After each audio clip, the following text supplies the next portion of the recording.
ਰਾਮ ਸਰੂਪ ਅਣਖੀ ਦਾ novel ਸੁਲਗਦੀ ਰਾਤ ਦਾ 9ਵਾਂ ਅੰਗ। ਬਾਬੇ ਮਰੇ ਨੂੰ ਮਹੀਨਾ ਕੋਈ ਲੰਘਿਆ ਹੋਏਗਾ। ਮਾਂ ਨੇ ਬਾਪੂ ਨੂੰ ਕਹਿਣਾ ਸ਼ੁਰੂ ਕਰਤਾ, ਤੂੰ ਕਹਿ ਤਾਂ ਦੇ ਇਹਨੂੰ, ਜ਼ਮੀਨ ਦਾ ਅੱਧੋ ਅੱਧ ਕਰੇ ਹੂੰ। ਬਾਪੂ ਜਵਾਬ ਦਿੰਦਾ, ਕਹਿਣ ਨੂੰ ਕੀ ਹੈ, ਇਹਨੂੰ ਆਪ ਨਹੀਂ ਦਿੰਦਾ, ਆਪੇ ਕਰੂ, ਹੁਣ ਨਹੀਂ ਕਰੂ, 4 ਦਿਨਾਂ ਨੂੰ ਕਰੂਗਾ। ਤੇ ਫਿਰ ਇੱਕ ਦਿਨ ਮਾਂ ਨੇ ਮੈਨੂੰ ਗੇਂਦੀ ਬੁੜੇ ਕੋਲ ਭੇਜਿਆ। ਗੇਂਦੀ ਦੇ ਘਰ ਜਾ ਕੇ ਮੈਂ ਆਖਿਆ, ਬਾਬਾ ਤੂੰ ਤਾਏ ਨੂੰ ਕਹਿ ਵੀ ਜ਼ਮੀਨ ਵੰਡ ਦੇਵੇ। ਕਿਉਂ, ਤੇਰਾ ਬਾਪੂ ਕਿਉਂ ਨਹੀਂ ਕਹਿੰਦਾ, ਉਹਨੂੰ ਸੰਗ ਲੱਗਦੀ ਹੈ, ਉਹ ਤੀਵੀਂ ਹੈ। ਗੇਂਦੀ ਹੱਸਿਆ, ਨਹੀਂ ਬਾਬਾ, ਉਹਦੀ ਗੱਲ ਹੋਰ ਹੈ, ਤੂੰ ਵਿੱਚ ਪੈ ਕੇ ਕਰਵਾ ਦੇ ਅੱਧੋ ਅੱਧ। ਤੇਰਾ ਬਾਪੂ ਨਾ ਆਇਆ। ਮਾਂ ਨੇ ਮੈਨੂੰ ਹੀ ਭੇਜਤਾ। ਨਾ ਤੇਰਾ ਬਾਪੂ ਹੈ ਕਿੱਥੇ ਅੱਜ? ਉਹ ਤਾਂ ਠੁੱਲੀਵਾਲ ਨੂੰ ਗਿਆ ਹੋਇਆ, ਨਾਨਾ ਬਿਮਾਰ ਹੈ ਮੇਰਾ, ਉਹਦਾ ਪਤਾ ਲੈਣ ਗਿਆ। ਤੇਰੀ ਮਾਂ ਨਾ ਗਈ? ਉਹ ਵੀ ਜਾ ਆਈ, ਹੁਣ ਉਹ ਗਿਆ, ਦੋਵੇਂ ਇਕੱਠੇ ਹੀ ਜਾ ਆਉਂਦੇ। ਤੇ ਘਰ ਕੌਣ ਸਾਂਭੇ ਫਿਰ? ਤੂੰ ਸਾਂਭ ਘਰ ਨੂੰ। ਰੋਟੀ ਨਹੀਂ ਮੈਂ ਜਾਣਦਾ, ਰੋਟੀ ਲਾਉਣੀ ਤਾਂ ਬਾਪੂ ਨੂੰ ਹੀ ਆਉਂਦੀ ਹੈ। ਤਾਈ ਤੋਂ ਲਵਾ ਲਿਆ ਕਰੋ, ਤਾਈ ਨਹੀਂ ਦਿੰਦੀ ਲਾ ਕੇ ਰੋਟੀ। ਮੈਂ ਚੁੱਪ ਸੀ। ਗੇਂਦੀ ਹੱਸਿਆ, ਕਿਉਂ ਇਹ ਬੋਲਦਾ ਨਹੀਂ? ਬਾਬਾ ਤੂੰ ਗੱਲ ਕਰ ਗੱਲ ਦੀ, ਹੋਰ ਹੀ ਪੌੜੀਆਂ ਚੜੀ ਜਾਣਾ। ਤਾਏ ਨੂੰ ਕਹੇਂਗਾ ਤਾਂ ਦੱਸ, ਨਹੀਂ ਤਾਂ ਸਾਨੂੰ ਆਪ ਗੱਲ ਕਰਨੀ ਪਊ। ਤੂੰ ਸਿਆਣਾ ਹੈ, ਸਾਂਝਾ ਬੰਦਾ ਹੈ, ਤੂੰ ਹੀ ਨਿਬੇੜ ਦੇਵੇਂ ਤਾਂ ਵਧੀਆ। ਇੱਕੋ ਸਾਹ ਤਲਖ ਜਿਹੇ ਸ਼ਬਦਾਂ 'ਚ ਮੈਂ ਵੀ ਇਹ ਸਭ ਕੁਝ ਕਹਿਤਾ। ਵਾਹ ਇਹ ਸ਼ੇਰਾ, ਤੂੰ ਤਾਂ ਵਕੀਲਾਂ ਵਾਂਗ ਗੱਲ ਕਰਦਾ, ਕਹਿ ਕੇ ਗੇਂਦੀ ਗੰਭੀਰ ਹੋ ਗਿਆ। ਤੇ ਫਿਰ ਕਿਹਾ, ਜ਼ਮੀਨ ਦਾ ਕੀ ਹੈ, ਇਹ ਤਾਂ ਅੱਧੋ ਅੱਧ ਹੋ ਹੀ ਜਾਣੀ ਹੈ। ਪਾਖਰ ਦੀ ਕੁੜੀ ਦਾ ਲਾਜ ਬਣਾਓ ਕੋਈ, ਇੰਤਕਾਲ ਵੇਲੇ ਉਹ ਸੱਦੀ ਜਾਊ। ਜੇ ਉਹਨੇ ਕਹਿਤਾ ਮੈਂ ਤਾਂ ਹਿੱਸਾ ਲੈਣਾ, ਫੇਰ? ਨਹੀਂ, ਉਹ ਨਹੀਂ ਕਹਿੰਦੀ। ਉਹ ਕਿਉਂ ਨਹੀਂ ਕਹਿੰਦੀ? ਲੋਭ ਕਿਸੇ ਨੇ ਤਿਆਗਿਆ। ਨਹੀਂ, ਉਹਨਾਂ ਦੇ ਤਾਂ ਆਪ ਬਥੇਰੀ ਜ਼ਮੀਨ ਹੈ, ਉਹ ਭਾਵੇਂ ਕਿੰਨੀ ਹੋਵੇ, ਵੇਚ ਕੇ ਅਗਲੇ ਪਾਰ ਜਾਣਗੇ।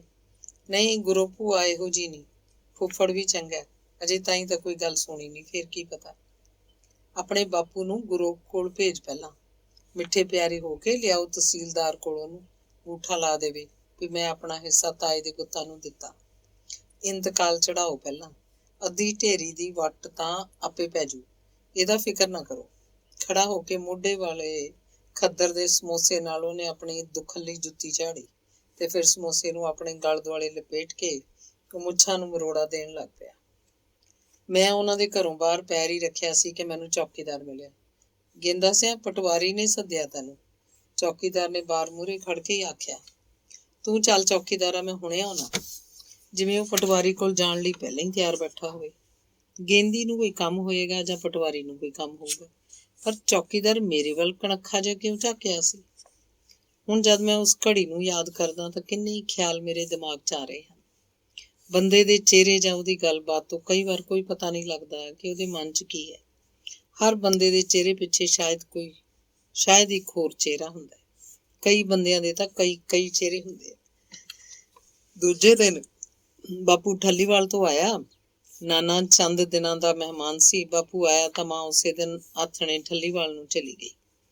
ਬਾਪੂ ਨੂੰ ਤਾਂ ਮਾਂ ਦੇ ਤੁਰ ਜਾਣ ਪਿੱਛੋਂ ਪਿੰਡ 'ਚ ਜਾ ਕੇ ਕਿਸ ਤੋਂ ਪਤਾ ਲੱਗਿਆ ਕਿ ਕੱਲ ਤਹਿਸੀਲਦਾਰ ਆਇਆ ਸੀ।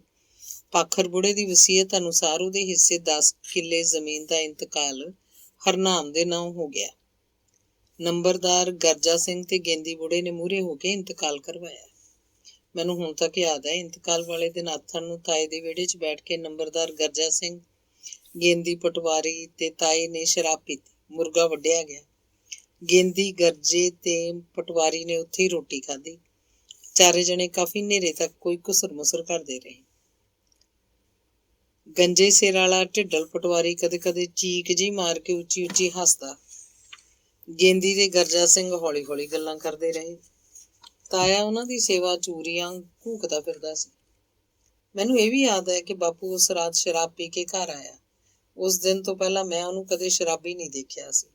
ਉਹ ਤਾਂ ਹਰ ਵੇਲੇ ਖੇਤ ਦੇ ਕੰਮ 'ਚ ਧਿਆਨ ਰੱਖਦਾ, ਸੱਥ ਵਿੱਚ ਵੀ ਕਦੇ ਨਹੀਂ ਖੜਾ ਸੀ, ਸ਼ਰਾਬ ਪੀ ਰਹੇ ਬੰਦਿਆਂ ਕੋਲ ਨਹੀਂ ਜਾਂਦਾ ਸੀ। ਜੇ ਕਦੇ ਸਬੱਬ ਨਾਲ ਫਸ ਜਾਂਦਾ ਤਾਂ ਫੱਟ ਸਹੁੰ ਖਾ ਜਾਂਦਾ ਵੀ ਗਊ ਦੀ ਰੱਤ ਬਰੋਬਰ ਹੈ ਮੈਨੂੰ ਤਾਂ। ਬਾਪੂ ਨੇ ਰੋਟੀ ਵੀ ਕਿਤੇ ਨਹੀਂ ਖਾਧੀ ਹੋਏਗੀ, ਮੈਂ ਵੀ ਨਹੀਂ ਖਾਧੀ ਸੀ। ਸਾਉਣ ਭਾਦੋਂ ਦੀ ਰੁੱਤ ਸੀ। ਅਸਮਾਨ ਉੱਤੇ ਕਿਤੇ ਕਿਤੇ ਕੋਈ ਬੱਦਲ ਦਿਸਦਾ ਸੀ। ਹਵਾ ਬੰਦ ਸੀ। ਮੈਂ ਵਿਹੜੇ 'ਚ ਮੰਜੇ ਤੇ ਘਰੋੜੇ ਹੀ ਪਿਆ ਹੋਇਆ ਸੀ।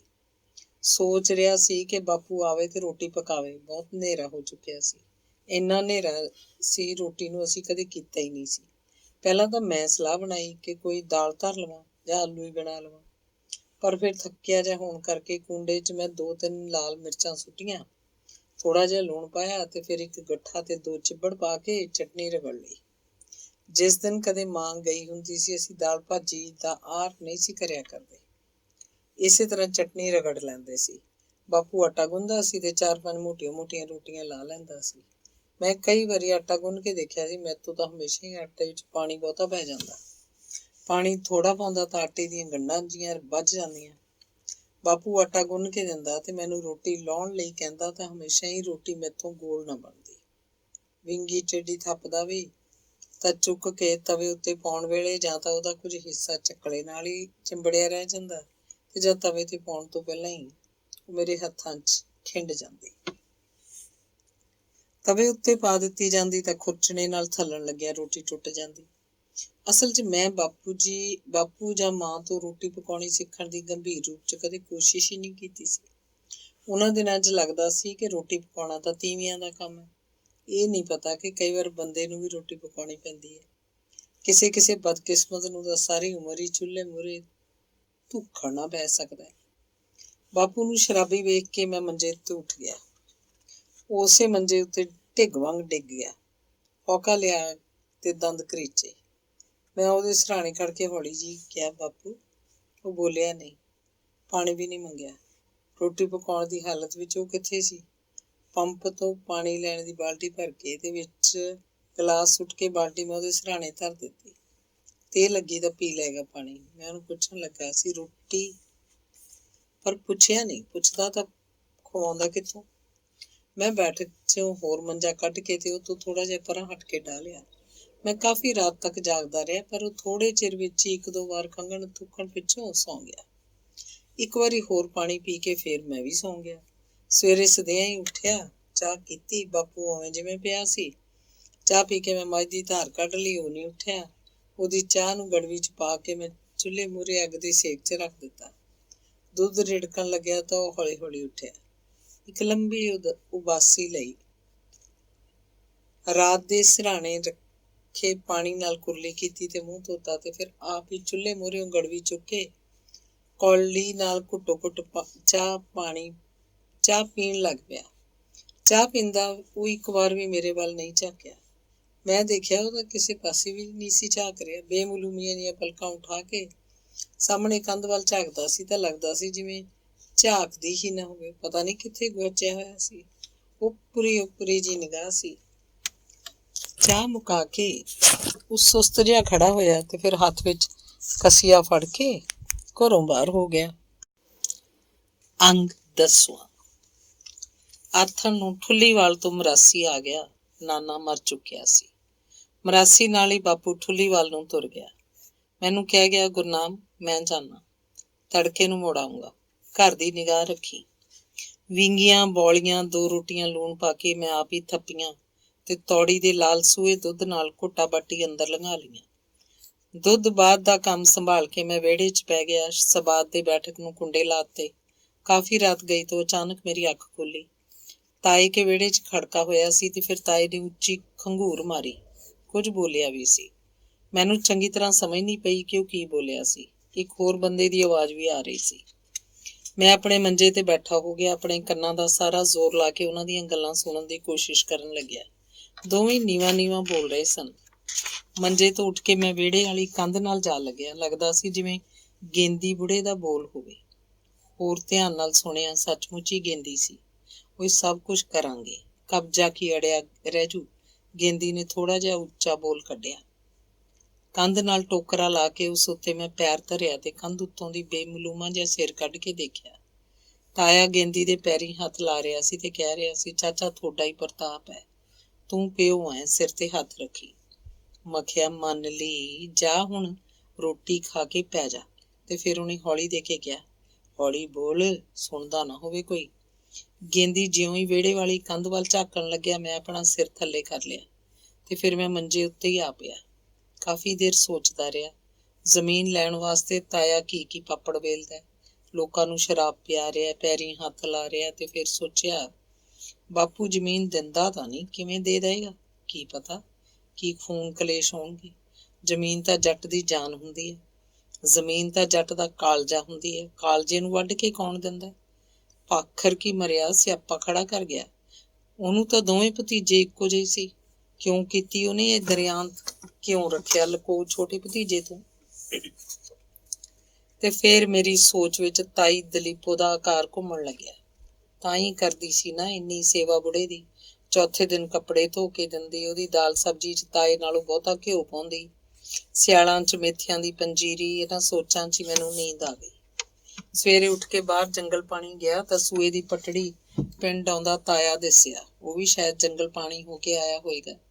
ਦਾਤਣ ਕਰਦਾ ਆ ਰਿਹਾ ਸੀ। ਮੈਨੂੰ ਦੇਖ ਕੇ ਉਹਨੇ ਦਾਤਣ ਦੇ ਫਲੂਸੜਿਆਂ ਨੂੰ ਦੰਦਾਂ ਨਾਲ 2-3 ਵਾਰੀ ਤੋੜ ਤੋੜ ਥੁੱਕਿਆ, ਜਿਵੇਂ ਮੇਰੇ ਵੱਲੋਂ ਬੇਧਿਆਨ ਹੋਣ ਦੀ ਕੋਸ਼ਿਸ਼ ਕਰ ਰਿਹਾ ਹੋਵੇ। ਤੇ ਫਿਰ ਉਹ ਸੂਏ ਦੇ ਪਾਣੀ 'ਚ ਬੇਫਾਇਦਾ ਜਿਹਾ ਹੀ ਹੱਥ ਧੋਣ ਬਹਿ ਗਿਆ। ਕੁਰਲੀਆਂ ਕਰਨ ਲੱਗਿਆ। ਦਾਤਣ ਨੂੰ ਪਾਣੀ 'ਚ ਧੋ ਕੇ ਦੁਬਾਰਾ ਚੱਬਣ ਲੱਗ ਪਿਆ। ਉਹਦੀ ਪਿੱਠ ਸੀ, ਸੋ ਮੈਂ ਉਹਦੇ ਕੋਲ ਹੀ ਚੁੱਪ ਕੀਤਾ ਹੀ ਅਗਾਂਹ ਲੰਘ ਗਿਆ। ਮਨਾਂ ਤੋਂ ਦੂਰ ਹੋਏ ਬੰਦੇ ਅੱਖਾਂ ਤੋਂ ਵੀ ਦੂਰ ਰਹਿਣ ਲੱਗਦੇ ਆ। ਘਰ ਵਾਪਸ ਆਇਆ। ਬਾਪੂ ਅਜੇ ਮੁੜਿਆ ਨਹੀਂ ਸੀ। ਇੱਧਰ ਉੱਧਰ ਘਰ ਦੇ ਨਿੱਕੇ ਮੋਟੇ ਕੰਮ ਕਰਦਿਆਂ ਮੈਂ ਉਹਨੂੰ ਉਡੀਕਣ ਲੱਗਿਆ।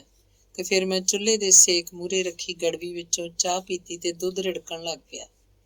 ਮੱਝ ਦੀ ਧਾਰ ਤਾਂ ਮੈਂ ਅੱਜ ਤੜਕੇ ਦੀ ਚਾਹ ਤੋਂ ਤੁਰੰਤ ਬਾਅਦ ਹੀ ਕੱਢ ਲਈ ਸੀ। ਧਾਰ ਕੱਢ ਕੇ ਜੰਗਲ ਪਾਣੀ ਗਿਆ ਸੀ। ਮਧਾਣੀ ਦੇ ਕੁੜ ਨਾਲੋਂ ਮੱਖਣੀ ਪੂੰਝ ਰਿਹਾ ਸੀ ਕਿ ਬਾਪੂ ਆ ਗਿਆ। ਮਗਰ ਹੀ ਮਾਂ ਸੀ। ਮਾਂ ਆਉਣ ਸਾਰ ਚੁੱਪ ਕਰਕੇ ਭੁੰਜੇ ਬੈਠ ਗਈ ਤੇ ਰੋਣ ਲੱਗੀ। ਉੱਚਾ ਬੋਲ ਕੱਢ ਕੇ ਕੀਰਨਾ ਪਾਇਆ। ਗੁਆਂਢਣਾਂ ਆਈਆਂ, ਉਹਨੂੰ ਰੋਂਦੀ ਨੂੰ ਚੁੱਪ ਕਰਾਇਆ। ਤਾਈ ਨਹੀਂ ਆਈ। ਬਾਪੂ ਤੇ ਮੈਂ ਖੇਤ ਗਏ। ਉੱਚ ਥਾਂ ਖੜ ਕੇ ਬਾਪੂ ਨੇ ਸਾਰੇ ਖੇਤ ਵੱਲ ਉੜਦੀ ਉੜਦੀ ਨਜ਼ਰ ਮਾਰੀ। ਬੋਲਿਆ ਕੁਛ ਨਹੀਂ। ਉਹ ਚੁੱਪ ਚੁੱਪ ਜਿਹਾ ਹੀ ਕਪਾਹ ਦੇ ਬੂਟਿਆਂ ਨੂੰ ਦੇਖਦਾ ਫਿਰਦਾ ਸੀ। ਮੈਂ ਉਹਦੀਆਂ ਅੱਖਾਂ ਦੀ ਝਾਕਣੀ ਨੂੰ ਸਮਝਣ ਦੀ ਕੋਸ਼ਿਸ਼ ਕਰ ਰਿਹਾ ਸੀ। ਮਸੀਏ ਲਈ ਅਸੀਂ ਮੱਕੀ ਦੇ ਕਿਆਰਿਆਂ ਮੱਥੇ ਲੱਗਦੇ ਖਾਲ ਵਿੱਚ ਦੀ ਤੁਰੇ ਜਾ ਰਹੇ ਸੀ। ਅਖੀਰਲੇ ਕਿਆਰੇ ਦੀ ਵੱਟ ਉੱਤੇ ਖੜ ਕੇ ਉਹਨੇ ਮੈਨੂੰ ਕਿਹਾ, ਗੁਰਨਾਮ, ਮੱਕੀ ਹੁਣ ਗੁੱਡਣ ਵਾਲੀ ਤਾਂ ਰਹੀ ਨਹੀਂ, ਹੁਣ ਤਾਂ ਬਾਥੂ ਕੱਢਣ ਲੱਗ ਪਈ। ਦੋਧੇ ਖਾਸੇ ਹੋਏ ਲੱਗਦੇ ਆ। ਤੇ ਫਿਰ ਉਹਨੇ ਆਪ ਹੀ ਆਖਿਆ, ਹੁਣ ਤਾਂ ਪਾਣੀ ਲਾ ਦਿਆਂਗੇ ਹੋਰ 2-3। ਹੁਣ ਤਾਂ ਦਿਨਾਂ 'ਚ ਹੀ ਛੱਲੀਆਂ ਪੱਕ ਜਾਣਗੀਆਂ। ਤੇ ਫਿਰ ਇੱਕ ਲੰਬਾ ਸਾਹ ਬਾਹਰ ਕੱਢਿਆ। ਬਾਬੇ ਪਾਖਰ ਦੇ ਹਿੱਸੇ ਦਾ ਅੱਧ 10 ਕਿੱਲੇ ਤਾਏ ਹਰਨਾਮ ਨੂੰ ਜਾ ਕੇ ਬਾਪੂ ਕੋਲ। ਜੇ 5 ਕਿੱਲੇ ਹੀ ਰਹਿਣੀ ਸੀ ਤਾਂ ਮੱਕੀ ਵਾਲਾ ਇਹ ਖੇਤ ਤਾਏ ਨੂੰ ਜਾਂਦਾ ਸੀ। ਮੱਕੀ ਦੇ ਇਸ ਖੇਤ ਨੂੰ ਦੇਖ ਦੇਖ ਬਾਪੂ ਦੇ ਮਨ 'ਚ ਪਤਾ ਨਹੀਂ ਕੀ ਯੁੱਧ ਛਿੜਿਆ ਹੋਇਆ ਸੀ।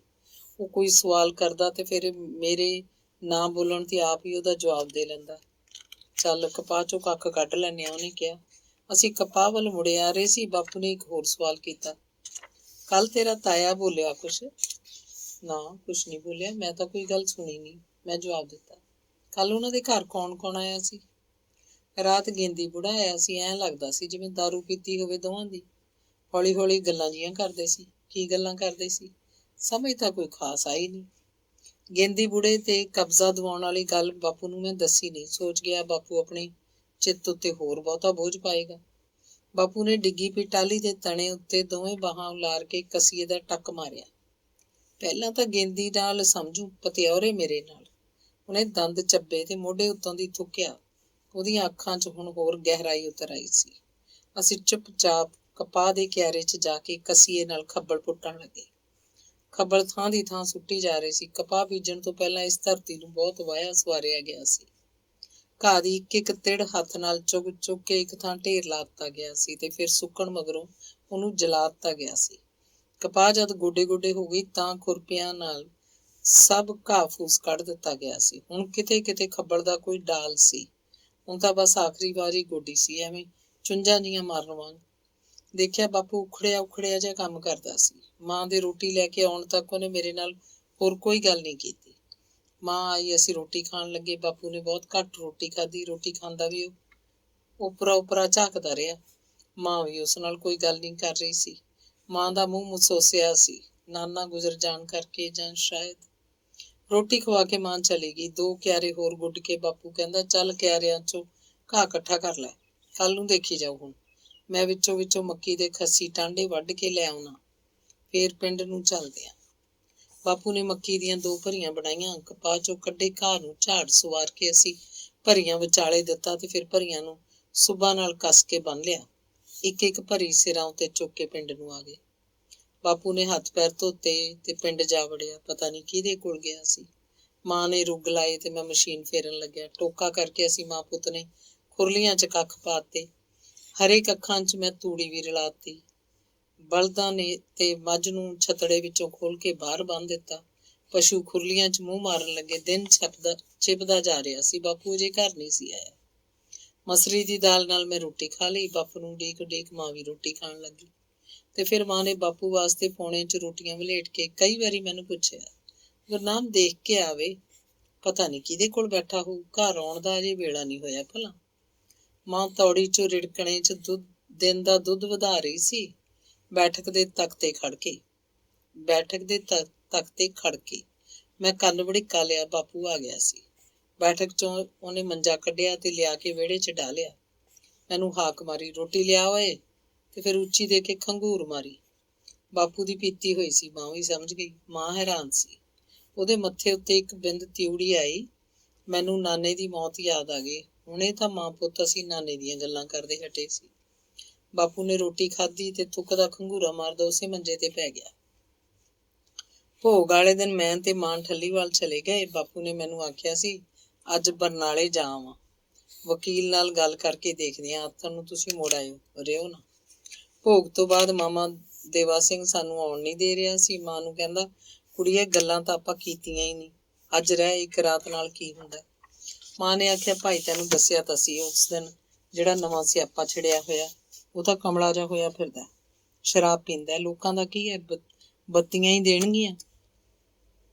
ਮੈਂ ਤਾਂ ਡਰਦੀ ਹਾਂ। ਨਹੀਂ ਤੁਸੀਂ ਰਹੋ, ਤੜਕੇ ਵਗ ਜਿਓ, ਇੱਕ ਰਾਤ ਦਾ ਕੀ ਹੈ। ਮਾਮਾ ਜ਼ੋਰ ਦੇ ਰਿਹਾ ਸੀ ਤੇ ਫਿਰ ਮਾਮੀ ਨੇ ਮਾਂ ਹੱਥੋਂ ਗੱਠੜੀ ਫੜ ਕੇ ਆਖਿਆ, ਨਾ ਬੀਬੀ ਇੰਨੀ ਕਾਹਲ ਨਾ ਕਰ, ਫਿਰ ਪਤਾ ਨਹੀਂ ਕਦੋਂ ਆਏਂਗੀ, ਘਰਾਂ 'ਚ ਕਦੋਂ ਨਿਕਲਿਆ ਜਾਂਦਾ। ਮੁਕੰਦਪੁਰ ਤੋਂ ਨਾਲ ਆਏ 1-2 ਆਦਮੀ ਤੇ 2-3 ਬੁੜੀਆਂ ਆਥਣ ਨੂੰ ਵਾਪਸ ਹੋ ਗਏ। ਉਸ ਰਾਤ ਅਸੀਂ ਉੱਥੇ ਹੀ ਰਹਿ ਪਏ ਸੀ। ਦੂਜੇ ਦਿਨ ਵੀ ਰੋਟੀ ਖਾ ਕੇ ਤੁਰੇ। ਮੁਕੰਦਪੁਰ ਪਹੁੰਚੇ ਤਾਂ ਬਾਪੂ ਘਰ ਨਹੀਂ ਸੀ। ਇੱਧਰੋਂ ਉੱਧਰੋਂ ਗੁਆਂਢੀਆਂ ਤੋਂ ਪਤਾ ਲਿਆ ਤਾਂ ਦੱਸਿਆ ਕਿ ਉਹ ਤਾਂ ਸੱਥ 'ਚ ਹੋਏਗਾ। ਹਰਨਾਮ ਨੇ ਭਾਈਆਂ ਦਾ ਇਕੱਠ ਕੀਤਾ ਹੋਇਆ। ਮੈਂ ਸੱਥ 'ਚ ਗਿਆ।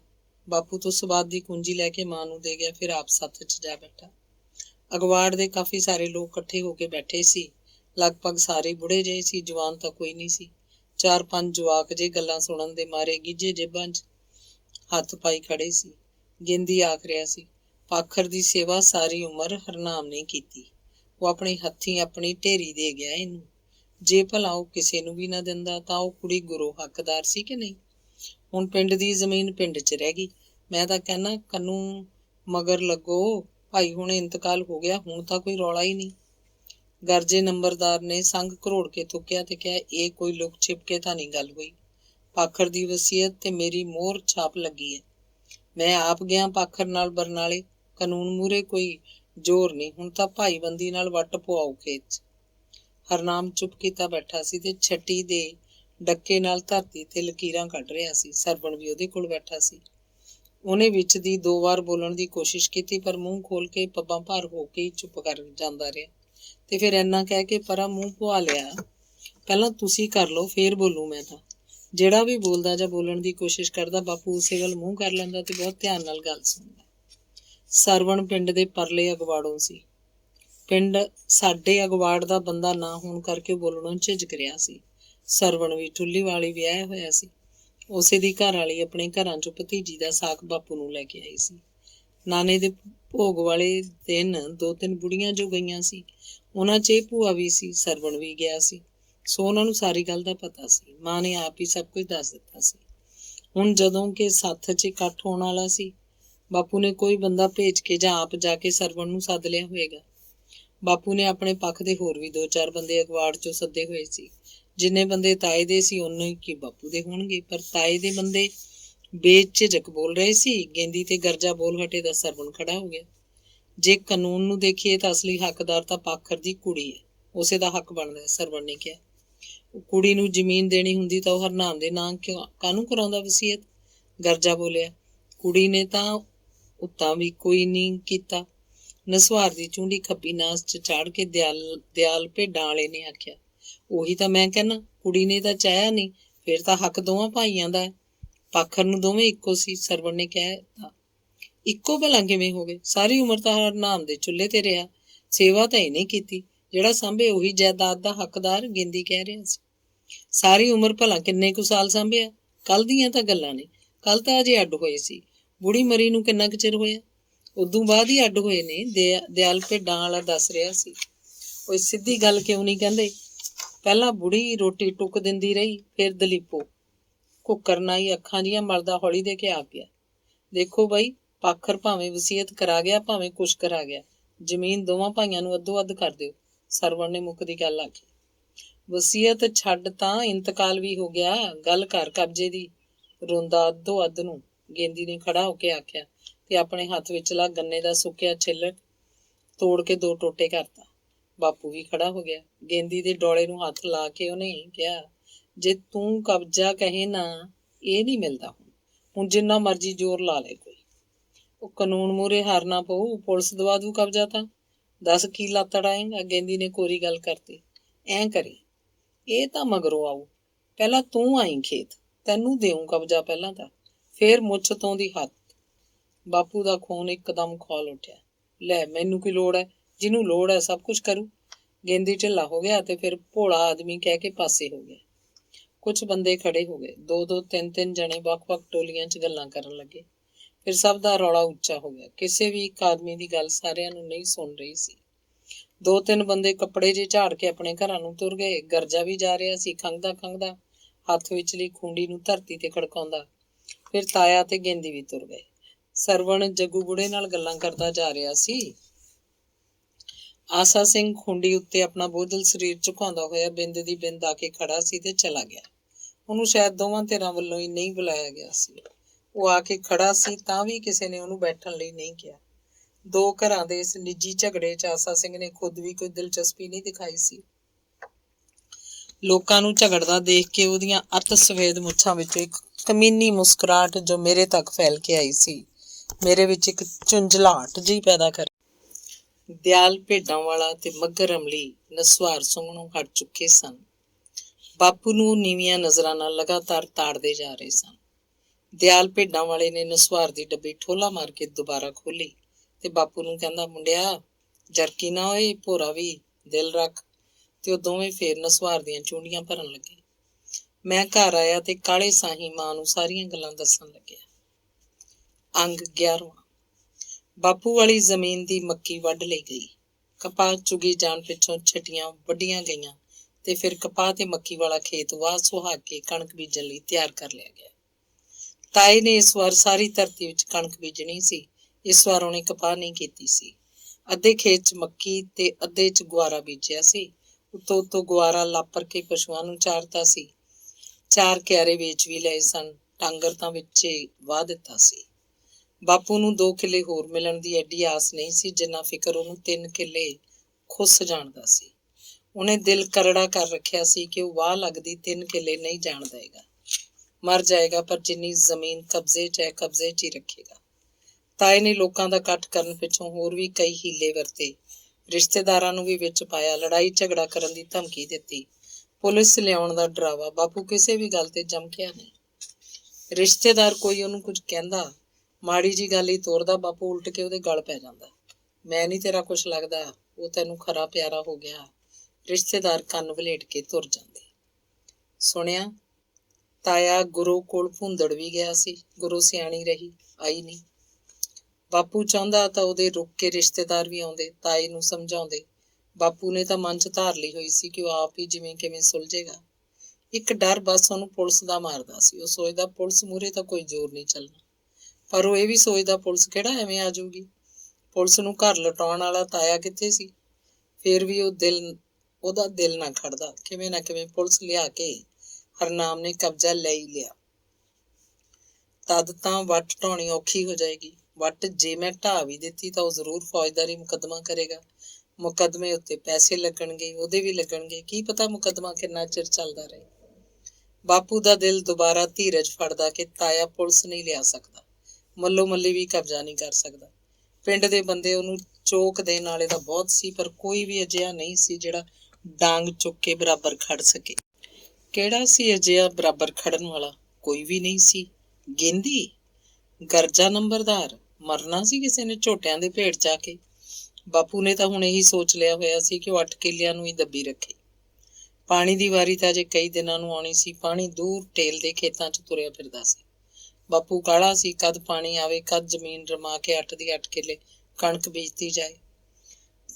ਪਾਣੀ ਮੋਗੇ ਵੱਲੋਂ ਚੱਲਦਾ ਤਾਂ ਪਹਿਲਾਂ ਤਾਇਆ ਲਾਉਂਦਾ, ਟੇਲ ਤੋਂ ਹੀ ਵਾਰੀ ਮੋੜ ਲਈ ਜਾਂਦੀ ਤਾਂ ਤਾਏ ਤੋਂ ਪਹਿਲਾਂ ਸਾਡਾ ਖੇਤ ਪੈਂਦਾ। ਮੋਗੇਦਾਰ ਦੀ ਮਰਜ਼ੀ, ਕਦੇ ਕਦੇ ਟੇਲ ਤੇ ਪਾਣੀ ਛੱਡ ਕੇ ਤੇ ਫਿਰ ਮਹੀਨਾ 20 ਦਿਨ ਠਹਿਰ ਕੇ ਉਹ ਮੋਗੇ ਤੋਂ ਹੀ ਫੇਰ ਸ਼ੁਰੂ ਕਰ ਲੈਂਦਾ। ਸੂਆ ਕਿੰਨੇ ਦਿਨ ਵਗਣਾ ਤੇ ਖੇਤਾਂ ਲਈ ਪਾਣੀ ਦੀ ਲੋੜ ਨੂੰ ਮੁੱਖ ਰੱਖ ਕੇ ਹੀ ਉਹ ਜਿਹਾ ਕਰਦਾ। ਇਸ ਵਾਰ ਮੋਗੇ ਤੋਂ ਵਾਰੀ ਸ਼ੁਰੂ ਹੋਈ ਤਾਂ ਤਾਏ ਨੇ ਆਪਣੇ ਹਿੱਸੇ ਦਾ ਪਾਣੀ ਲਾ ਕੇ ਹੋਰ ਪਾਣੀ ਲਾਉਣਾ ਵੀ ਜਾਰੀ ਰੱਖਿਆ। ਬਾਪੂ ਨੇ ਤਾਏ ਦੇ ਸੀਰੀ ਤੋਂ ਪੁੱਛਿਆ ਤੇ ਉਹ ਕਹਿੰਦਾ, ਕੋਨੇ ਕੇ ਬਸੰਤੇ ਤੋਂ 1 ਘੰਟਾ ਉਧਾਰਾ ਵੀ ਲਿਆ ਹੋਇਆ। ਬਾਪੂ ਚੁੱਪ ਕਰ ਗਿਆ। ਘੰਟਾ ਵੱਧ ਲਾ ਕੇ ਵੀ ਤਾਏ ਦੀ ਸਾਰੀ ਜ਼ਮੀਨ ਨਹੀਂ ਰਮੀ ਸੀ। ਸੂਆ ਭਰ ਕੇ ਨਹੀਂ ਆਇਆ ਸੀ। ਖਾਲ ਊਣਾ ਹੀ ਵਗਿਆ। ਭਰਿਆ ਖਾਲ ਹੁੰਦਾ ਤਾਂ ਪਾਣੀ ਵੱਡੇ ਵੱਡੇ ਕਿਆਰਿਆਂ 'ਚ ਸੱਪ ਵਾਂਗ ਸਰੜ ਦੇ ਕੇ ਫਿਰ ਜਾਣਾ ਸੀ। ਅਸੀਂ ਆਪਣੇ ਖੇਤ 5 ਕਿੱਲੇ ਰਮਾ ਲਿਆ। 3 ਕਿੱਲੇ ਟੇਲ ਤੋਂ ਮੁੜਦੀ ਵਾਰੀ ਨੂੰ ਰਮਾ ਲੈਣਾ ਸੀ। ਤਾਏ ਦੀ ਜ਼ਮੀਨ ਦੇ ਨਾਲ ਲੱਗਦਾ ਪਾਸਾ ਰਮਾਉਣਾ ਅਸੀਂ ਪਹਿਲਾਂ ਸ਼ੁਰੂ ਕੀਤਾ ਸੀ। ਇਤਫਾਕ ਦੀ ਗੱਲ ਸੀ, ਤਾਏ ਨੇ ਸਾਡੇ ਪਾਸੇ ਵੱਲੋਂ ਰਮਾਉਣਾ ਸ਼ੁਰੂ ਕੀਤਾ ਸੀ। ਟੇਲ ਉੱਤੇ ਅਜੇ ਪਾਣੀ ਪਹੁੰਚਿਆ ਵੀ ਨਹੀਂ ਸੀ ਕਿ ਇੱਧਰ ਜ਼ਮੀਨ ਵਾਹੁਣ ਦੀ ਵੱਤ ਆ ਗਈ। 5 ਦੀ 5 ਕਿੱਲੇ ਵਾਹ ਕੇ ਬਾਪੂ ਨੇ ਸੁਹਾਗੀ ਮਾਰਤੀ। ਤਾਏ ਨੇ ਵੀ ਸਾਡੇ ਨਾਲ ਹੀ ਜ਼ਮੀਨ ਵਾਹ ਲਈ ਤੇ ਸੁਹਾਗ ਵੀ ਲਈ। ਬਾਪੂ ਨੇ ਮੈਨੂੰ ਮਾਮਾ ਦੇਵਾ ਸਿੰਘ ਕੋਲ ਠੱਲੀਵਾਲ ਭੇਜਿਆ ਕਿ ਉਹ ਇੱਥੋਂ ਦਾ ਪਤਾ ਸੁਤਾ ਰੱਖੇ, ਕਿਤੇ ਕੋਈ ਝਗੜਾ ਨਾ ਖੜਾ ਹੋ ਜਾਏ। ਮੈਂ ਸਵੇਰੇ ਗਿਆ, ਆਥਣ ਨੂੰ ਮੁੜ ਆਇਆ ਤਾਂ ਪਿੰਡ 'ਚ ਰੌਲਾ ਪਿਆ ਹੋਇਆ ਸੀ। ਮੈਂ ਘਰ ਪਹੁੰਚਿਆ, ਮਾਂ ਘਰ ਨਹੀਂ ਸੀ, ਤਾਈ ਵੀ ਕਿਤੇ ਨਹੀਂ ਦਿਸੀ। ਸਾਡੀ ਸਬਾਤ ਦਾ ਤਾਂ ਬਾਰ ਵੀ ਖੁੱਲ੍ਹਾ ਹੀ ਪਿਆ ਸੀ। ਕਾਹਲ ਨਾਲ ਮੈਂ ਜਿੰਦਾ ਭਾਲਿਆ, ਸਬਾਤ ਨੂੰ ਲਾਤਾ, ਬੈਠਕ ਨੂੰ ਕੁੰਡਾ ਲਾਤਾ। ਮੱਝ ਦੇ ਦੋਵੇਂ ਬਲਦ ਕਿੱਲਿਆਂ ਤੇ ਬੰਨੇ ਖੜੇ ਸੀ। ਸਾਰੇ ਪਸ਼ੂਆਂ ਨੇ ਮੇਰੇ ਵੱਲ ਬੂਥਾ ਚੁੱਕ ਚੁੱਕ ਦੇਖਿਆ। ਪਤਾ ਨਹੀਂ ਉਹ ਮੈਥੋਂ ਕੀ ਪੁੱਛ ਰਹੇ ਸੀ। ਮੈਂ ਸਰਵਣ ਕੇ ਘਰ ਗਿਆ, ਮਾਂ ਉੱਥੇ ਹੀ ਸੀ। ਉਹਨਾਂ ਦੇ ਨੀਰੇ ਵਾਲੇ ਕੋਠੇ 'ਚ ਲੁੱਕ ਕੇ ਬੈਠੀ ਸੀ, ਡਰੀ ਹੋਈ ਸੀ, ਰੋਣ ਕਰਕੇ ਅੱਖਾਂ ਸੁੱਜੀਆਂ ਸੀ। ਪੁਲਿਸ ਆਉਣ ਤੋਂ ਪਹਿਲਾਂ ਮੈਂ ਪਿੰਡੋਂ ਭੱਜ ਗਿਆ ਸੀ, ਮੁੜ ਕੇ ਠੁੱਲੀ ਵਾਲੀ ਜਾ ਪਹੁੰਚਿਆ ਸੀ। ਜਾਣ ਸਾਰ ਸਾਰੀ ਗੱਲ ਮਾਮੇ ਨੂੰ ਦੱਸੀ। ਮਾਮਾ ਵੀ ਦਬਕ ਗਿਆ। ਉਦਣ ਦੀ ਰਾਤ ਲੰਘਾ ਕੇ ਤੜਕੇ ਪਤਾ ਨਹੀਂ ਕਿੱਧਰ ਨੂੰ ਤੁਰ ਗਿਆ। ਕਹਿ ਗਿਆ, ਪਿੰਡ ਨਾ ਜਾਈਂ ਤੂੰ, ਤੇਰਾ ਪਿਓ ਆਵੇ ਤਾਂ ਕਹਿ ਦੀ ਖੇਤ ਨਾ ਵੜੇ। ਝੁੰਬੀ 'ਚ ਬਚ ਕੇ ਰਹੇ, ਪੁਲਿਸ ਦੀ ਬਿੜਕ ਰੱਖੇ। 2 ਦਿਨ ਮੈਂ ਠੁੱਲੀਵਾਲ ਰਿਹਾ। ਦੋਵੇਂ ਦਿਨ ਮਾਮਾ ਘਰ ਨਹੀਂ ਆਇਆ, ਬਾਪੂ ਵੀ ਨਹੀਂ ਆਇਆ। ਮਾਮੀ ਨੂੰ ਬਾਪੂ ਜਿੰਨਾ ਫਿਕਰ ਮਾਮੇ ਦਾ ਪਿਆ ਸੀ। ਬਿੰਦੇ ਬਿੰਦੇ ਕਹਿੰਦੀ ਸੀ, ਪਤਾ ਨਹੀਂ ਕਿੱਥੇ ਕਿਤੇ ਭੌਂਕਦਾ ਫਿਰਦਾ ਹੋਊ ਉਹ ਵੀ। ਤੀਜੇ ਦਿਨ ਸਵੇਰੇ ਹੀ ਮਾਮਾ ਪਿੰਡ ਆਇਆ। ਮੈਨੂੰ ਕਿਹਾ ਕਿ ਮੈਂ ਬਾਪੂ ਦੀ ਭਾਲ ਕਰਾਂ, ਵਕੀਲ ਨਾਲ ਸਾਰੀ ਗੱਲ ਕਰ ਲਈਏ। ਮਾਮਾ ਤੇ ਮੈਂ ਬਾਪੂ ਨੂੰ ਲੱਭਣ ਤੁਰ ਪਏ। ਸਭ ਤੋਂ ਪਹਿਲਾਂ ਮੈਂ ਮੁਕੰਦਪੁਰੀ ਗਿਆ, ਸਰਵਣ ਦੇ ਘਰ। ਸਰਵਣ ਦਾ ਸੀਰੀ ਸਾਡੇ ਪਸ਼ੂਆਂ ਨੂੰ ਸੰਭਾਲਦਾ ਸੀ। ਉਹਨਾਂ ਨੂੰ 2 ਵੇਲੇ ਕੱਖ ਪਾਉਂਦਾ, ਪਾਣੀ ਪਿਆਉਂਦਾ, ਮੱਝ ਦੀ ਧਾਰ ਕੱਢ ਕੇ ਦੁੱਧ ਸਰਵਣ ਦੇ ਘਰ ਫੜਾ ਆਉਂਦਾ। ਰਾਤ ਨੂੰ ਸਾਡੇ ਘਰ ਹੀ ਪੈਂਦਾ। ਮਾਂ ਦਿਨ 'ਚ 1 ਵਾਰ ਘਰ ਗੇੜਾ ਮਾਰ ਜਾਂਦੀ, ਰਾਤ ਨੂੰ ਸਰਵਣ ਦੇ ਘਰ ਹੀ ਪੈਂਦੀ। ਮੈਂ ਗਿਆ ਤੇ ਦੋਵੇਂ ਬਲਦ ਖੋਲ ਕੇ ਸਰਵਣ ਦੇ ਘਰ ਬੰਨ੍ਹਤੇ, ਮੱਝ ਵੀ ਉਹਨਾਂ ਦੇ ਘਰ। ਕੀ ਪਤਾ ਕਦੋਂ ਤੱਕ ਇਹ ਸਿਲਸਿਲਾ ਚੱਲਦਾ ਰਹੇ, ਕਦੋਂ ਘਰ 'ਚ ਟਿਕਿਆ ਜਾ ਸਕੇਗਾ। ਤਾਏ ਦੇ ਕਤਲ ਵਾਲੇ ਦਿਨ ਸ਼ਾਮ ਨੂੰ ਹਨੇਰਾ ਹੋਏ ਤੋਂ ਪੁਲਿਸ ਆਈ ਸੀ। ਖੇਤ ਹੀ ਉਹਦੀ ਲਾਸ਼ ਤੇ ਪਹਿਰਾ ਲਾ ਦਿੱਤਾ ਗਿਆ ਸੀ। ਗੇਂਦੀ ਕੇ ਘਰੋਂ ਪੁਲਿਸ ਨੂੰ ਰੋਟੀ ਗਈ ਸੀ। ਥਾਣੇਦਾਰ ਨੇ ਮਾਂ ਨੂੰ ਬਹੁਤ ਧਮਕਾਇਆ ਸੀ, ਝਿੜਕਿਆ ਸੀ, ਗੰਦੀਆਂ ਗਾਲਾਂ ਦਿੱਤੀਆਂ ਸੀ। ਬਾਰ-ਬਾਰ ਪੁੱਛ ਰਿਹਾ ਸੀ, ਦੱਸ ਕਿੱਥੇ ਆ ਹੁਣ ਖਸਮ ਤੇਰਾ। ਮਾਂ ਰੋਂਦੀ ਰਹੀ ਸੀ ਤੇ ਥਰ-ਥਰ ਕੰਬਦੀ। ਬਾਪੂ ਦਾ ਉਹਨੂੰ ਕੋਈ ਪਤਾ ਨਹੀਂ ਸੀ ਤੇ ਫਿਰ ਇੱਕ ਸਿਪਾਹੀ ਆਇਆ ਸੀ, ਸਰਵਣ ਤੋਂ 4 ਬੋਤਲਾਂ ਲੈ ਗਿਆ ਸੀ। ਪਿੰਡ ਦੇ 4 ਭਲੇ ਮਾਨਸ ਬੰਦੇ ਥਾਣੇਦਾਰ ਕੋਲ ਗਏ ਤੇ ਆਪਣੀ ਜ਼ਿੰਮੇਵਾਰੀ ਦੇ ਕੇ ਮਾਂ ਨੂੰ ਸਰਵਣ ਦੇ ਘਰ ਲੈ ਆਏ ਸਨ। ਉਹਨਾਂ ਨੇ ਥਾਣੇਦਾਰ ਨੂੰ ਆਖਿਆ ਸੀ, ਇਹਨੂੰ ਵਿਚਾਰੀ ਨੂੰ ਕੀ ਪਤਾ, ਇਹ ਤਾਂ ਗਊ ਹੈ, ਇਹਨੂੰ ਕੀ ਦੱਸ ਕੇ ਭੱਜਿਆ ਉਹ ਕਿਧਰੇ। ਸਰਵਣ ਪੱਕਾ ਬੰਦਾ ਸੀ, ਉਹਨੇ ਦੁਨੀਆ ਦੇਖੀ ਹੋਈ ਸੀ। ਬਾਪੂ ਨੂੰ ਉਹਨੇ ਕਿਸੇ ਦੇ ਖੇਤ 'ਚ ਇੱਕ ਵਿਚਾਲੇ ਮੰਜੀ ਡਾਹ ਕੇ ਬਹਾਤਾ ਸੀ। ਮੰਜੀ ਵਾਲੀ ਥਾਂ ਤੋਂ ਗੰਨੇ ਵੱਢਤੇ ਗਏ। ਉਹਨਾਂ ਦਿਨਾਂ 'ਚ ਰਾਤ ਨੂੰ ਮਿੰਨੀ ਮਿੰਨੀ ਠੰਡ ਹੋ ਜਾਂਦੀ ਸੀ, ਸੋ ਇੱਕ ਰਜਾਈ ਗਧੈਲਾ ਵੀ ਇੱਕ 'ਚ ਪਹੁੰਚਾ ਦਿੱਤਾ ਗਿਆ। ਸਰਵਣ ਕੇ ਸੀਰੀ ਨੂੰ ਸਾਰਾ ਭੇਤ ਸੀ। ਸੀਰੀ ਬਾਪੂ ਨੂੰ 2 ਵੇਲੇ ਚਾਹ ਦੇ ਕੇ ਆਉਂਦਾ ਸੀ, ਉਹੀ ਉਹਨੂੰ ਰੋਟੀ ਪਹੁੰਚਾਉਂਦਾ। ਮੈਂ ਪਿੰਡ ਗਿਆ, ਸਰਵਣ ਨੇ ਸੀਰੀ ਨੂੰ ਮੇਰੇ ਨਾਲ ਭੇਜ ਕੇ ਮੈਨੂੰ ਮਿਲਵਾ ਦਿੱਤਾ। ਉਸ ਦਿਨ ਤੋਂ ਹੀ ਉਹ ਨਹਾਤਾ ਨਹੀਂ ਹੋਏਗਾ, ਰੋਟੀ ਟੁੱਕ ਵੀ ਚੱਜ ਨਾਲ ਨਹੀਂ ਖਾਧਾ ਹੋਏਗਾ। ਹਰ ਵੇਲੇ ਉਹਦੇ ਦਿਮਾਗ 'ਚ ਪਤਾ ਨਹੀਂ ਕੀ ਕੀ ਖਿਆਲ ਚੱਕਰ ਲਾਉਂਦੇ ਹੋਣਗੇ। ਉਹਨੂੰ ਨੀਂਦ ਵੀ ਨਹੀਂ ਆਉਂਦੀ ਹੋਏਗੀ। ਪਿਆ ਪਿਆ ਮਾਮੂਲੀ ਜਿਹੇ ਖੜਕੇ ਨਾਲ ਹੀ ਬੈਠਾ ਹੋ ਜਾਂਦਾ ਹੋਏਗਾ। ਉਹਦਾ ਚਿਹਰਾ ਕਾਲਾ ਪਿਆ ਹੋਇਆ ਸੀ, ਅੱਖਾਂ ਲਾਲ ਝਰੰਗ ਦਿਸਦੀਆਂ ਸੀ। ਹੌਲੀ ਹੌਲੀ ਬੋਲ ਨਿਕਲਦਾ ਸੀ। ਮੈਨੂੰ ਦੇਖ ਕੇ ਉਹਦੇ ਚਿਹਰੇ ਤੇ ਕੋਈ ਵੀ ਪ੍ਰਭਾਵ ਨਹੀਂ ਆਇਆ। ਮੇਰੇ ਵੱਲੋਂ ਸਿਰਫ ਝਾਕਿਆ ਹੀ ਸੀ, ਖਾਲੀ ਖਾਲੀ ਅੱਖਾਂ ਨਾਲ, ਜਿਵੇਂ ਪੁੱਛਿਆ ਹੋਵੇ ਕਿਵੇਂ ਆਇਆ। ਬਾਪੂ ਦੀ ਮੰਜੀ ਉੱਤੇ ਪੈਂਦਾਂ ਵੱਲ ਮੈਂ ਬੈਠ ਗਿਆ। ਸੀਰੀ ਭੁੰਜੇ ਪੈਰਾਂ ਭਾਰ ਬੈਠਾ ਸੀ। ਬਾਪੂ ਵੱਲ ਉਹ ਨਹੀਂ ਝਾਕ ਰਿਹਾ ਸੀ। ਉਹ ਤਾਂ ਬਾਪੂ ਨਾਲੋਂ ਵੀ ਬਹੁਤਾ ਉਤਸੁਕ ਸੀ ਕਿ ਮੈਂ ਕੀ ਗੱਲ ਕਰਾਂਗਾ। ਫਿਰ ਮਾਮੇ ਦੇਵਾ ਸਿੰਘ ਦਾ ਸਾਰਾ ਪ੍ਰੋਗਰਾਮ ਮੈਂ ਬਾਪੂ ਨੂੰ ਸਮਝਾਇਆ। ਬਾਪੂ ਨੇ ਮੇਰੇ ਨਾਲ ਬਹੁਤੀ ਗੱਲ ਨਹੀਂ ਕੀਤੀ। ਕਾਫੀ ਹਨੇਰਾ ਹੋ ਗਿਆ ਸੀ। ਸੀਰੀ ਨੇ ਬਾਪੂ ਵਾਸਤੇ ਪਿੰਡੋਂ ਰੋਟੀ ਵੀ ਲੈ ਕੇ ਆਉਣਾ ਸੀ। ਅਸੀਂ ਪਿੰਡ ਨੂੰ ਆਉਣ ਲੱਗੇ ਤਾਂ ਬਾਪੂ ਨੇ ਆਖਿਆ, ਸਰਵਣ ਨੂੰ ਕਹੀਂ ਅੱਜ ਹੀ ਪੈਸਿਆਂ ਦਾ ਬੰਦੋਬਸਤ ਕਰੇ, ਕੋਈ 4-5 ਹਜ਼ਾਰ ਦਾ। ਕਿਸੇ ਬਾਣੀਏ ਤੋਂ ਪੁੱਛ ਲਵੇ ਵਿਆਜੂ, ਨਹੀਂ ਫਿਰ ਨਿਧਾਨ ਸੂ ਕੇ ਆਂਦੇ ਜਾ ਆਵੇ। 1,000 ਪਹਿਲਾਂ ਵੀ ਦੇਣਾ ਆਪਾਂ ਉਹਨਾਂ ਦਾ। ਬਹੁਤੀ ਅੜੀ ਫੜੇ ਤਾਂ ਜ਼ਮੀਨ ਦੇ ਦਿਓ 2 ਕਿੱਲੇ। ਤੇਰੀ ਮਾਂ ਨੂੰ ਕਹੀਂ ਅੰਗੂਠਾ ਲਾ ਦੂਗੀ। ਤੈਨੂੰ ਕਹਿਣ ਤਾਂ ਤੂੰ ਲਾ ਦੀ ਅੰਗੂਠਾ। ਘਰ ਮੁੜਦਿਆਂ ਸੀਰੀ ਨੇ ਮੈਨੂੰ ਸਾਰੀ ਗੱਲ ਸੁਣਾਈ। ਅਸੀਂ ਹੌਲੀ ਹੌਲੀ ਤੁਰ ਰਹੇ ਸੀ। ਕੋਲ ਕੋਲ ਹੋ ਕੇ ਬਹੁਤ ਧੀਮੀ ਆਵਾਜ਼ 'ਚ ਬੋਲ ਰਿਹਾ ਸੀ। ਉਹਦੇ ਵੱਲ ਮੇਰਾ ਪੂਰਾ ਕੰਨ ਲੱਗਿਆ ਹੋਇਆ ਸੀ। ਉਹਦੇ ਵੱਲ ਸਾਰਾ ਧਿਆਨ ਹੋਣ ਕਰਕੇ ਕਦੇ ਕਦੇ ਮੇਰਾ ਪੈਰ ਗੱਡੇ ਦੇ ਲੀਹੇ ਵਿੱਚ ਅਚਾਨਕ ਜਾ ਪੈਂਦਾ ਤੇ ਮੈਂ ਡਿੱਗਦਾ ਡਿੱਗਦਾ ਮਸਾਂ ਬਚਦਾ। ਉਹ ਦੱਸ ਰਿਹਾ ਸੀ, ਜਿਸ ਦਿਨ ਤੂੰ ਠੱਲੀਵਾਲ ਨੂੰ ਗਿਆ, ਬਾਪੂ ਤੇਰਾ ਖੇਤ ਗਿਆ, ਉਹਦੇ ਹੱਥ 'ਚ ਖਪਰਾ ਸੀ। ਰੱਬ ਜਾਣੇ ਜਾਣ ਕੇ ਜਾਂ ਸੁਬੈਕੀ ਲੈ ਗਿਆ ਹੋਣਾ ਖਪਰਾ। ਉਹਦੇ ਜਾਂਦੇ ਨੂੰ ਤੁਹਾਡੀ ਜ਼ਮੀਨ 'ਚ ਹਰਨਾਮ ਦੇ ਸੀਰੀ ਦਾ ਹਲ ਜੋੜਿਆ ਹੋਇਆ ਸੀ। ਝੋਲੀ ਬੰਨੀ ਹੋਈ ਸੀ, ਕਣਕ ਬੀਜ ਰਿਹਾ ਸੀ। ਹਰਨਾਮ ਵੱਡੇ ਖਾਲ ਦੀ ਵੱਟ ਤੇ ਗੰਡਾਸਾ ਲਈ ਖੜਾ ਸੀ। ਬਾਪੂ ਤੇਰੇ ਨੇ ਕਹਿੰਦੇ ਜਾਣਸਾਰ ਸੀਰੀ ਨੂੰ ਲਲਕਾਰਾ ਮਾਰਿਆ, ਉਹ ਖੜਾ ਦੇ ਹਲ ਓਏ। ਉਹ ਤਾਂ ਬਲਦਾਂ ਨੂੰ ਬੁਸ਼ਕਰ ਮਾਰ ਕੇ ਪਰਾਂ ਹੋ ਗਿਆ। ਹਰਨਾਮ ਕਹਿੰਦਾ, ਗੋਰਿਆ ਡਰੀ ਨਾ ਓਏ, ਮੈਂ ਆਪੇ ਸਮਝੂ। ਪਰ ਗੋਰਾ ਪਰੇ ਹੀ ਖੜਾ ਰਿਹਾ। ਹਰਨਾਮ ਹਲ ਕੰਨੀ ਔਲਿਆ ਤਾਂ ਬਾਪੂ ਤੇਰਾ ਖਪਰਾ ਲੈ ਕੇ ਪੈ ਗਿਆ। ਹਰਨਾਮ ਨੇ ਕਹਿੰਦੇ ਦੋਹਾਂ ਬਾਹਾਂ ਉਲਾਰ ਕੇ ਗੰਡਾਸਾ ਚਲਾਇਆ ਤੇਰੇ ਬਾਪੂ ਦੇ ਸਿਰ ਕੰਨੀ। ਝੱਟ ਦੇ ਕੇ ਪਰਾਂ ਹੋ ਗਿਆ। ਇਹ ਗੰਡਾਸਾ ਧਰਤੀ ਤੇ ਵੱਜਿਆ। ਨਾਲ ਦੀ ਨਾਲ ਹਰਨਾਮ ਦੀ ਗੋਡੀ ਲੱਗ ਗਈ। ਖਪਰਾ ਕਹਿੰਦੇ ਫੇਰ ਇਹਨੇ ਹਰਨਾਮ ਦੇ ਸਿਰ 'ਚ ਮਾਰਿਆ, ਇੱਕ ਹੋਰ ਗਰਦਨ ਤੇ, ਅੱਧੀ ਲਾਤੀ ਗਰਦਨ। ਫੇਰ ਨਹੀਂ ਉੱਠਿਆ ਹਰਨਾਮ। ਗੋਰਾ ਬਲਦਾਂ ਨੂੰ ਪੰਜਾਲੀ 'ਚੋਂ ਕੱਢ ਕੇ ਬੀ ਦੀ ਝੋਲੀ ਥਾਈਂ ਸਿੱਟ ਕੇ ਭੱਜ ਗਿਆ। ਬਲਦ ਵੀ ਡਰ ਗਏ ਸੀ। ਪੂਛਾਂ ਖੜੀਆਂ ਕਰਕੇ ਧੜੰਗੇ ਮਾਰਦੇ ਉਹ ਵੀ ਭੱਜ ਗਈ। ਬਾਪੂ ਤੇਰਾ ਫਿਰ ਸਰਵਣ ਕੇ ਖੇਤ ਆ ਬੈਠਾ, ਬਹੁਤ ਘਬਰਿਆ ਹੋਇਆ ਸੀ। ਮੈਂ ਸੀ ਖੇਤ, ਸਰਵਣ ਵੀ ਉੱਥੇ ਹੀ ਸੀ। ਫਿਰ ਤੇਰਾ ਬਾਪੂ ਦੋੜੇ ਦਾ ਝੁੰਬਾ ਮਾਰ ਕੇ ਸਿੱਖ 'ਚ ਆ ਗਿਆ। ਇੱਕ ਖਾਲਿਆਂ ਨੂੰ ਸਰਵਣ ਨੇ ਸਮਝਾ ਦਿੱਤਾ ਸੀ, ਭਾਈ ਭੀੜਾਂ ਤਾਂ ਰਾਜੇ ਰਾਣਿਆਂ ਤੇ ਪੈਂਦੀਆਂ, ਤੁਸੀਂ ਨਾ ਬੋਲਿਓ ਕੁਛ, ਤੁਹਾਨੂੰ ਕੁਛ ਨਹੀਂ ਹੁੰਦਾ। ਘੰਟਾ ਤਾਂ ਉਹਦਾ ਪਤਾ ਹੀ ਨਹੀਂ ਲੱਗਿਆ ਕਿਸੇ ਨੂੰ ਵੀ ਵੱਢਿਆ ਪਿਆ। ਗੋਰਾ ਵੀ ਸਾਲਾ ਡਰ ਗਿਆ ਹੋਣਾ, ਉਹ ਵੀ ਪਤਾ ਨਹੀਂ ਕਿੱਥੇ ਰਿਹਾ, ਕਿੱਧਰ ਫਿਰਦਾ ਰਿਹਾ। ਜੇ ਤਾਂ ਵੇਲੇ ਸਿਰ ਪਤਾ ਲੱਗ ਜਾਂਦਾ, ਸਾਂਭ ਕੇ ਲੈ ਜਾਂਦੇ ਉਸੇ ਵੇਲੇ ਹਸਪਤਾਲ, ਫਿਰ ਤਾਂ ਪਤਾ ਨਹੀਂ ਬਚ ਹੀ ਰਹਿੰਦਾ। ਨੇੜੇ ਦੇ ਖੇਤਾਂ ਵਾਲਾ ਵੀ ਕੋਈ ਨਹੀਂ ਆਇਆ ਉਹਦੇ ਕੋਲ। ਪਤਾ ਨਹੀਂ ਕਿਵੇਂ ਤਾਈ ਤੇਰੀ ਨੂੰ ਪਤਾ ਲੱਗਿਆ ਤਾਂ ਉਹ ਬੰਦੇ ਲੈ ਕੇ ਖੇਤ ਗਈ। ਉਹ ਮਰਿਆ ਪਿਆ ਸੀ। ਉਸ ਰਾਤ ਸਰਵਣ ਉਜਾਗਰ ਸਿੰਘ ਕੋਲ ਆਇਆ। ਉਜਾਗਰ ਸਿੰਘ ਪਹਿਲਾਂ ਹੀ ਸਮਝ ਗਿਆ। ਉਹ ਕਹਿੰਦਾ, ਹੁਣ ਤਾਂ ਪੈਸਾ ਕੋਈ ਹੈ ਨਹੀਂ ਘਰ, ਕੱਲ ਨੂੰ ਮੰਡੀ ਜਾ ਕੇ ਆੜਤੀਏ ਤੇ ਲਿਆ ਦੂੰ ਜਿੰਨੇ ਕਹੀਂ।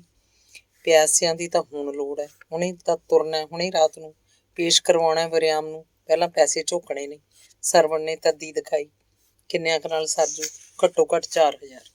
ਉਜਾਗਰ ਸਿੰਘ ਹੱਸ ਪਿਆ, ਕਹਿੰਦਾ ਇੰਨੇ ਕਿੱਥੋਂ ਬਣਨਗੇ ਤੁਰਤ ਪੈਰ।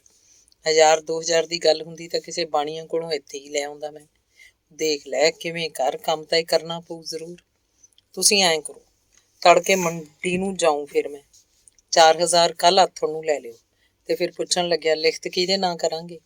ਵਰਿਆਮ ਦੇ ਨਾਂ ਤਾਂ ਜਾਇਦਾਦ ਨਹੀਂ ਕੋਈ, ਪ੍ਰੀਤਮ ਕੌਰ ਦੇ ਨਾਂ ਹੀ ਸੂਤ ਰਹੂ। ਮੈਂ ਕਹਿੰਦਾ ਐਂ ਕਰੀ, ਵਰਿਆਮ ਵਾਲੀ ਜ਼ਮੀਨ ਪਰਲੇ ਪਾਸਿਓਂ 2 ਕਿੱਲੇ ਲੈ ਲਈ, ਪ੍ਰੀਤਮ ਕੌਰ ਤੋਂ ਲਿਖਤ ਕਰਵਾ ਦਿਆਂਗੇ। 4,000 ਦੀ ਵਿਆਜ 'ਚ ਵਾਹੀ ਜਾਈ 2 ਕਿੱਲੇ।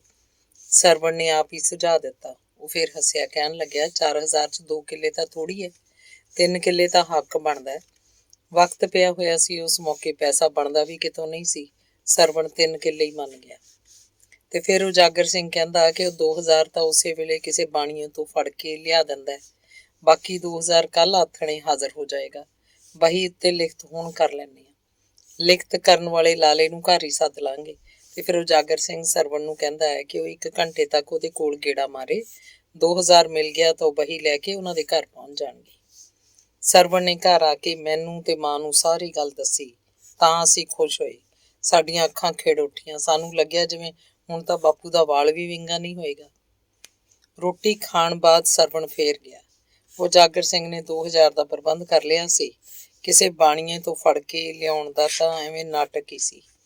ਰੁਪਇਆ ਤਾਂ ਉਜਾਗਰ ਸਿੰਘ ਦੇ ਆਪਣੇ ਕੋਲ ਘਰ ਹੀ ਪਿਆ ਹੋਏਗਾ। ਵਿਆਜੂ ਰੁਪਈਆ ਦੇਣ ਵਾਲੇ ਲੋਕ ਅਜਿਹੀਆਂ ਗੱਲਾਂ ਆਮ ਹੀ ਕਰਿਆ ਕਰਦੇ ਆ। ਵਹੀ ਲੈ ਕੇ ਉਜਾਗਰ ਸਿੰਘ ਸਰਵਣ ਦੇ ਨਾਲ ਹੀ ਆ ਗਿਆ। ਘਰ ਵੜਦਿਆਂ ਗੁਆਂਢ 'ਚ ਉਹਨਾਂ ਨੇ ਰੌਣਕੀ ਬਾਣੀਏ ਨੂੰ ਵੀ ਸੱਦ ਲਿਆ। ਕਾਲੀ ਸਿਆਹੀ ਵਾਲੀ ਪਿੱਤਲ ਦੀ ਦੁਆਤ ਤੇ ਕਲਮ ਲੈ ਕੇ ਰੌਣਕੀ ਆ ਗਿਆ। ਆਉਂਦਾ ਹੋਇਆ ਉਹ ਆਪਣਾ ਹੁੱਕਾ ਵੀ ਨਾਲ ਹੀ ਚੁੱਕ ਲਿਆਇਆ। ਹੁੱਕੇ ਦੀ ਗੁੜ ਗੁੜ ਕਰਦਾ ਉਜਾਗਰ ਸਿੰਘ ਦੀ ਬਹੀ ਉੱਤੋਂ ਡੋਰ ਖੋਲਣ ਲੱਗਿਆ। ਸਰਵਣ ਕੀ ਅੰਦਰਲੀ ਸਬਾਤ 'ਚ ਅਸੀਂ ਬੈਠੇ ਹੋਏ ਸੀ। ਉਦੋਂ ਪਿੰਡ 'ਚ ਬਿਜਲੀ ਅਜੇ ਆਈ ਨਹੀਂ ਸੀ। ਲਾਲਟਨ ਦੇ ਚਾਨਣ 'ਚ ਰੌਣਕੀ ਬਹੀ ਉੱਤੇ ਲਿਖਤ ਕਰਨ ਲੱਗਿਆ। ਲੋਹੇ ਦੀ ਕੁਰਸੀ ਉੱਤੇ ਲਾਲਟਨ ਰੱਖ ਕੇ ਉਹ ਪੀੜ੍ਹੀ ਉੱਤੇ ਬੈਠਾ ਹੋਇਆ ਸੀ। ਕੋਲ ਹੀ ਇੱਕ ਛੋਟੀ ਜਿਹੀ ਮੰਜੀ ਦੇ ਸਰਵਣ ਤੇ ਉਜਾਗਰ ਸਿੰਘ ਬੈਠ ਗਏ। ਮੈਂ ਉੱਚੇ ਪਾਵਿਆਂ ਵਾਲੇ ਵੱਡੇ ਪਲੰਘ ਦੀ ਬਾਹੀ ਤੇ ਖੜਿਆ ਵਾਂਗ ਬੈਠਾ ਸੀ। ਮਾਂ ਰੌਣਕੀ ਕੋਲ ਇੱਕ ਹੋਰ ਪੀੜ੍ਹੀ ਲੈ ਕੇ ਘੁੰਡ ਕੱਢੀ ਬੈਠੀ ਸੀ। ਪ੍ਰੀਤਮ ਕੁਰੇ, ਕੁਦਰਤ ਮੂਹਰੇ ਜ਼ੋਰ ਨਹੀਂ, ਲਿਖਤਕਾਰ ਹੁੰਦੀ ਹੈ। ਉਜਰ ਕਰਨਾ ਇਨਸਾਨ ਦਾ ਫਰਜ਼ ਹੈ। ਹੀਲੇ ਨਾਲ ਸਭ ਕੁਝ ਬਣ ਜਾਂਦਾ ਹੈ। ਦਿਲ ਨਾ ਡੇਗੀ, ਪਰਮਾਤਮਾ ਕਰਨ ਵਾਲਾ, ਉਜਾਗਰ ਸਿੰਘ ਕਹਿ ਰਿਹਾ ਸੀ। ਘੁੰਡ ਵਾਲਾ ਹੱਥ ਛੱਡ ਕੇ ਮਾਂ ਨੇ ਦੋਵੇਂ ਹੱਥ ਜੋੜ ਕੇ ਕਿਹਾ, ਤੁਹਾਡਾ ਭੈਣਾਂ ਭਾਈਆਂ ਦਾ ਪ੍ਰਤਾਪ ਹੈ ਜੀ। ਤੁਸੀਂ ਵੱਲੋਂ ਤਾਂ ਪਰਮਾਤਮਾ ਵੀ ਵੱਲ ਹੈ। ਵਾਹ ਤਾਂ ਲਾਵਾਂਗੀ। ਲਿਖਤ ਪੜ੍ਹ ਕੇ ਰੌਣਕੀ ਸੁਣਾਉਣ ਲੱਗਾ ਤਾਂ ਭੂਆ ਵੀ ਬਾਹਰ ਜਾ ਕੇ ਦੇਹਲੀ ਤੇ ਬਹਿ ਗਈ। ਲਿਖਤ ਵਿੱਚ ਇਹ ਵੇਰਵਾ ਵੀ ਪਾਇਆ ਗਿਆ ਸੀ ਕਿ ਇਸ 4000 ਦੀ ਰਕਮ ਨੂੰ ਮੋੜਨ ਦਾ ਉਹਦਾ ਪਤੀ ਵਰਿਆਮ ਸਿੰਘ ਵੀ ਹੈ ਤੇ ਉਹਦਾ ਪੁੱਤਰ ਗੁਰਨਾਮ ਸਿੰਘ ਵੀ। ਸੋ ਲਿਖਤ ਉੱਤੇ ਮਾਂ ਦੇ ਗੂਠੇ ਨਾਲ ਮੇਰਾ ਗੂਠਾ ਵੀ ਲਗਵਾ ਲਿਆ ਗਿਆ। ਸਰਵਣ ਨੇ ਗਵਾਹੀ ਪਾ ਦਿੱਤੀ। 2000 ਦੇ 20 ਨੋਟ ਗਿਣ ਕੇ ਉਜਾਗਰ ਸਿੰਘ ਨੇ ਰੌਣਕੀ ਨੂੰ ਫੜਾਏ ਸਨ ਤੇ ਫਿਰ ਉਹਨੇ ਇੱਕ ਇੱਕ ਕਰਕੇ ਅਗਾਂਹ 20 ਦੇ 20 ਨੋਟ ਮਾਂ ਨੂੰ ਫੜਾਤੇ। ਮਾਂ ਨੇ ਸਾਰੀ ਥਈ ਸਰਵਣ ਨੂੰ ਫੜਾਤੀ। ਕਿਹਾ, ਫੁੱਫੜਾ ਤੂੰ ਹੀ ਰੱਖ ਆਪਣੇ ਕੋਲ। ਉੱਠਣ ਲੱਗਿਆ ਬਹੀ ਉੱਤੇ ਦੂਰੀ ਡੋਰ ਵਲੇਟਦਾ ਉਜਾਗਰ ਸਿੰਘ ਸਰਵਣ ਨੂੰ ਕਹਿ ਰਿਹਾ ਸੀ ਕਿ ਉਹ ਬਾਕੀ ਦਾ 2000 ਕੱਲ੍ਹ ਆਥਣ ਨੂੰ ਉਹਦੇ ਘਰੋਂ ਫੜ ਲਿਆਵੇ। ਅੱਧੀ ਰਾਤ ਬਾਪੂ ਇੱਕ 'ਚੋਂ ਨਿਕਲਿਆ। ਸਰਵਣ ਕੀ ਘੋੜੀ ਤੇ ਉਹ ਬੈਠਾ ਸੀ। 2000 ਦੇ ਨੋਟ ਸਮੋਸੇ ਨੂੰ ਗੰਢ ਦੇ ਕੇ ਉਹਨੇ ਆਪਣੇ ਲੱਕ ਨੂੰ ਕੁੜਤੇ ਹੇਠ ਦੀ ਬੰਨ੍ਹ ਲਏ ਸਨ। ਫੌੜੀ ਉੱਤੇ ਤਾਂ ਸਿਰਫ 1 ਘੰਟੇ ਦਾ ਰਾਹ ਸੀ। ਠੁੱਲੀਵਾਲੋਂ ਪਹੁੰਚਿਆ ਤਾਂ ਮਾਮਾ ਘਰ ਨਹੀਂ ਸੀ। ਘੋੜੀ ਨੂੰ ਘਰ ਬੰਨ੍ਹ ਕੇ ਉਸੇ ਵੇਲੇ ਉਹਨਾਂ ਦੇ ਖੇਤ ਝੁੰਬੀ 'ਚ ਜਾ ਪਿਆ। ਤੜਕੇ ਨੂੰ ਮਾਮਾ ਵੀ ਕਿੱਧਰੋਂ ਆ ਗਿਆ। ਉਸ ਦਿਨ ਬਾਪੂ ਝੁੰਬੀ 'ਚ ਹੀ ਬੈਠਾ ਰਿਹਾ। ਹਨੇਰਾ ਜਿਹਾ ਹੋਏ ਤੋਂ 2000 ਰੁਪਇਆ ਲੈ ਕੇ ਮੈਂ ਪਹੁੰਚ ਗਿਆ। ਬਾਪੂ ਤੇ ਮਾਮਾ ਵੱਡੇ ਤੜਕੇ ਘੋੜੀ ਤੇ ਚੜ੍ਹੇ ਤੇ ਬਰਨਾਲੇ ਵਕੀਲ ਕੋਲ ਪਹੁੰਚ ਗਏ। ਅੰਗ 12ਵਾਂ। ਸੁਖਦੇਵ ਨੇ ਐਮ.ਏ. ਕਰ ਲਈ ਸੀ। ਬਹੁਤ ਸਾਲਾਂ ਤੋਂ ਕਦੇ ਮੁਕੰਦਪੁਰ ਨਹੀਂ ਆਇਆ ਸੀ। ਅਮਲੋਹ ਵੀ ਕਦੇ ਕਦੇ ਹੀ ਜਾਂਦਾ। ਸਾਲ 6 ਮਹੀਨਿਆਂ ਬਾਅਦ ਹੀ ਪਟਿਆਲੇ ਤੋਂ ਅਮਲੋਹ ਹੋ ਕੇ ਹੀ ਉਹਦੀ ਸੁੱਖ ਸਾਂਦ ਦਾ ਪਤਾ ਮੁਕੰਦਪੁਰ ਪਹੁੰਚਦਾ। ਅਮਲੋਹ ਜੇ ਕਦੇ ਆਉਂਦਾ ਤਾਂ ਰਾਤ ਨਹੀਂ ਕੱਟਦਾ ਸੀ। ਮਾਮੀ ਨਾਲ ਘੰਟਾ ਅੱਧਾ ਘੰਟਾ ਗੱਲਾਂ ਮਾਰਦਾ ਤੇ ਤੁਰ ਜਾਂਦਾ। ਮਾਮੀ ਨੂੰ ਦੱਸਦਾ ਨਹੀਂ ਸੀ ਕਿ ਕਿੱਧਰੋਂ ਆਇਆ, ਕਿੱਧਰ ਜਾਣਾ। ਮਾਮਾ ਉਹਨੂੰ ਕਦੇ ਕਦੇ ਘਰ ਮਿਲਦਾ। ਸਬੱਬ ਨਾਲ ਉਹਨਾਂ ਦਾ ਟਾਕਰਾ ਹੋ ਜਾਂਦਾ ਤਾਂ ਦੋਵਾਂ ਦੀਆਂ ਅੱਖਾਂ ਨਹੀਂ ਮਿਲਦੀਆਂ ਸਨ। ਬਸ ਐਵੇਂ ਸਰਸਰੀ ਜੀ ਮੁਲਾਕਾਤ ਹੋਇਆ ਕਰਦੀ। ਸੁਖਦੇਵ ਪ੍ਰਤੀ ਮਾਮੇ ਦੇ ਦਿਲ 'ਚ ਬਹੁਤ ਗੁੱਸਾ ਸੀ। ਉਹ ਉਹਨੂੰ ਅਵਾਰਾ ਤੇ ਬੇਕਾਰ ਸਮਝਦਾ। ਮਾਮੇ ਵੱਲੋਂ ਬਹੁਤ ਜ਼ਿਆਦਾ ਜ਼ੋਰ ਦੇਣ ਦੇ ਬਾਵਜੂਦ ਵੀ ਸੁਖਦੇਵ ਨੇ ਵਿਆਹ ਨਹੀਂ ਕਰਵਾਇਆ ਸੀ। ਬਾਬੇ ਪਾਖਰ ਦੇ ਮਰਨ ਤੇ ਤਾਈ ਨੇ ਅਮਲੋਹ ਤੋਂ ਚਿੱਠੀ ਪਵਾਈ ਸੀ, ਪਰ ਸੁਖਦੇਵ ਭੋਗ ਵਾਲੇ ਦਿਨ ਵੀ ਨਹੀਂ ਆਇਆ ਸੀ। ਤਾਈ ਕਹਿੰਦੀ ਫਿਰ ਰਹੀ ਸੀ, ਲੈ ਚੰਦਰਾ ਅੱਜ ਤਾਂ ਆ ਜਾਂਦਾ। ਮੁਕੰਦਪੁਰ ਦੇ ਲੋਕ ਕਦੇ ਕਦੇ ਸੱਥ ਵਿੱਚ ਸੁਖਦੇਵ ਦੀਆਂ ਗੱਲਾਂ ਛੇੜ ਲੈਂਦੇ। ਓਏ, ਹਰਨਾਮ ਦੇ ਮੁੰਡੇ ਨੇ ਹੁਣ ਨਹੀਂ ਕਦੇ ਪਿੰਡ ਗੇੜਾ ਮਾਰਿਆ। ਹਾਂ ਯਾਰ, ਗੱਲਾਂ ਤਾਂ ਬੜੀਆਂ ਨਵੀਆਂ ਨਵੀਆਂ ਸੁਣਾਉਂਦਾ ਹੁੰਦਾ। ਗੱਲ ਬੜੀ ਚੱਕਵੀਂ ਕਰਦਾ, ਸਿਰੇ ਦੀਆਂ ਸੁਣਾਉਂਦਾ। ਅਖੇ ਜੱਟੋ, ਤੁਹਾਡੇ ਕੋਲ ਜ਼ਮੀਨ ਨਹੀਂ ਰਹਿਣੀ। ਓਏ, ਆਪਾਂ ਨੂੰ ਤਾਂ ਨਹੀਂ ਕਹਿੰਦਾ ਉਹ, ਆਪਾਂ ਜਿਹੜੇ ਆਪ ਖੇਤੀ ਕਰਦੇ ਆ। ਆਪਣੀ ਤਾਂ ਕਿਧਰੇ ਨਹੀਂ ਜਾਂਦੀ ਜ਼ਮੀਨ। ਜ਼ਮੀਨ ਤਾਂ ਵੇਲੜਾਂ ਵੱਡੇ ਢਿੱਡਾਂ ਵਾਲਿਆਂ ਦੀ ਖੁੱਸੂ, ਜਿਹੜੇ ਆਪ ਹੀ ਵਾਹੀ ਕਰਦੇ ਨੇ, ਮਾਲਕ ਹੀ ਨੇ, ਜਾਂ ਉਹਨਾਂ ਦੀ ਖੁੱਸੂ ਜਿਹੜੇ ਥੋੜੇ ਟੁੱਟੇ ਗਰੀਬ ਕਿਸਾਨਾਂ ਨੂੰ ਡੂਢੀਆਂ ਸਵਾਈਆਂ ਦੇ ਦੇ ਕੇ ਕਰਜ਼ਾ ਚਾੜ ਉਹਨਾਂ ਦੀ ਜ਼ਮੀਨ ਗਹਿਣੇ ਬੈ ਧਰਾਈ ਜਾਂਦੇ ਨੇ। ਆ ਨਿਧਾਨ ਸੂ ਕੇ ਅਰਗੇ ਜਾਂ ਆਸਾ ਸੂ ਜੋਕਾਂ ਸਾਲੇ। ਹੁਣ ਤਾਂ ਜ਼ਮਾਨਾ ਦੇਖ ਲਓ ਕਿੱਧਰ ਨੂੰ ਤੁਰਿਆ ਜਾਂਦਾ ਹੈ। ਤਕੜਾ ਜੱਟ ਹੋਰ ਤਕੜਾ ਹੋਈ ਜਾਂਦਾ, ਮਾੜਾ ਹੋਰ ਮਾੜਾ। ਲੱਗਦਾ ਭੇੜ ਪਊ ਇੱਕ ਦਿਨ ਜ਼ਰੂਰ। ਖਬਰੇ ਕੀ ਬਣੂ। ਸੁਖਦੇਵ ਨਹੀਂ ਆਇਆ, ਨਹੀਂ ਤਾਂ ਦੱਸੇ ਤਾਜ਼ੀਆਂ ਤਾਜ਼ੀਆਂ। ਹੁਣ ਤਾਂ ਜੇ ਆਵੇ ਸੁਣਾਵੇ ਪਹਿਲੇ ਤੋੜਦੀਆਂ। ਆਸਾ ਸੂ ਵਰਗਿਆਂ ਨੂੰ ਤਾਂ ਕੇਰਾਂ ਹੌਲ ਪਾ ਦਿੰਦਾ। ਹਰਨਾਮ ਦੱਸਦਾ ਸੀ ਕਿ ਹੁਣ ਤਾਂ ਅਮਲੋਹ ਵੀ ਨਹੀਂ ਆਇਆ ਕਦੇ। ਉਹ ਕੋਈ ਤਾਂ ਉਦ ਮੂਲ ਖੜਾ ਕਰੂਗੀ ਉਹਦੀ ਪਾਰਟੀ। ਹਾਂ, ਕੋਈ ਪਾਰਟੀ ਤਾਂ ਨਿਤਰੂਗੀ। ਗਜਬ ਸਾਈਂ ਦਾ ਅਖੇ ਆਜ਼ਾਦੀ ਆ ਗਈ। ਉਹ ਆਜ਼ਾਦੀ ਤਾਂ ਸਹੁਰੇ ਲੁੱਟਣ ਖਾਣ ਵਾਲਿਆਂ ਵਾਸਤੇ ਆ। ਇਦੋਂ ਤਾਂ ਅੰਗਰੇਜ਼ਾਂ ਦਾ ਜ਼ਮਾਨਾ ਚੰਗਾ ਸੀ। ਹੋਰ 26-27 ਸਾਲ ਹੋ ਗਈ ਆਜ਼ਾਦੀ ਮਿਲੀ ਨੂੰ। ਕੀ ਬਣਿਆ ਦੇਸ਼ ਦਾ? ਬਣਨਾ ਕੀ ਸੀ, ਨਿੱਗਰਦਾ ਜਾਂਦਾ ਸਗੋਂ। ਉਹ ਸੁਖਦੇਵ ਵਰਗੇ ਮੁੰਡੇ ਹੀ ਕਰਨਗੇ ਬੇੜਾ ਪਾਰ ਕਦੇ। ਆਪਾਂ ਤਾਂ ਧੀਆਂ ਆਪਾਂ ਤੋਂ ਨਹੀਂ ਹੁੰਦਾ ਕੁਛ, ਆਪਾਂ ਤਾਂ ਆਪੋ ਵਿੱਚ ਹੀ ਟੱਕਰੇ ਰਹਿੰਦੇ ਆ, ਆਪਦੇ ਝਗੜੇ ਹੀ ਨਹੀਂ ਮੁੱਕਦੇ। ਜ਼ਮੀਨਾਂ ਦੇ ਗੇੜ 'ਚ ਹੀ ਪਏ ਰਹਿੰਦੇ ਆ ਭਾਈ, ਭਾਈ ਨੂੰ ਭਾਈ ਦੇਖ ਨਹੀਂ ਹੰਘਦਾ, ਨਾ ਕੋਈ ਸਾਕ ਸਕੀਰੀ ਹੈ ਨਾ ਪਿਆਰ ਰਹਿ ਗਿਆ, ਬਸ ਜ਼ਮੀਨ ਹੈ। ਆਪਣੇ ਵਾਸਤੇ ਤਾਂ ਸਭ ਕੁਛ ਹੀ ਭਾਈ ਭਾਈ ਵੱਢ ਕੇ ਮਰ ਜਾਂਦੇ ਨੇ। ਜ਼ਮੀਨ ਦਾ ਹੰਕਾਰ ਹੀ ਤਾਂ ਜੱਟ ਨੂੰ ਉੱਠਣ ਨਹੀਂ ਦਿੰਦਾ।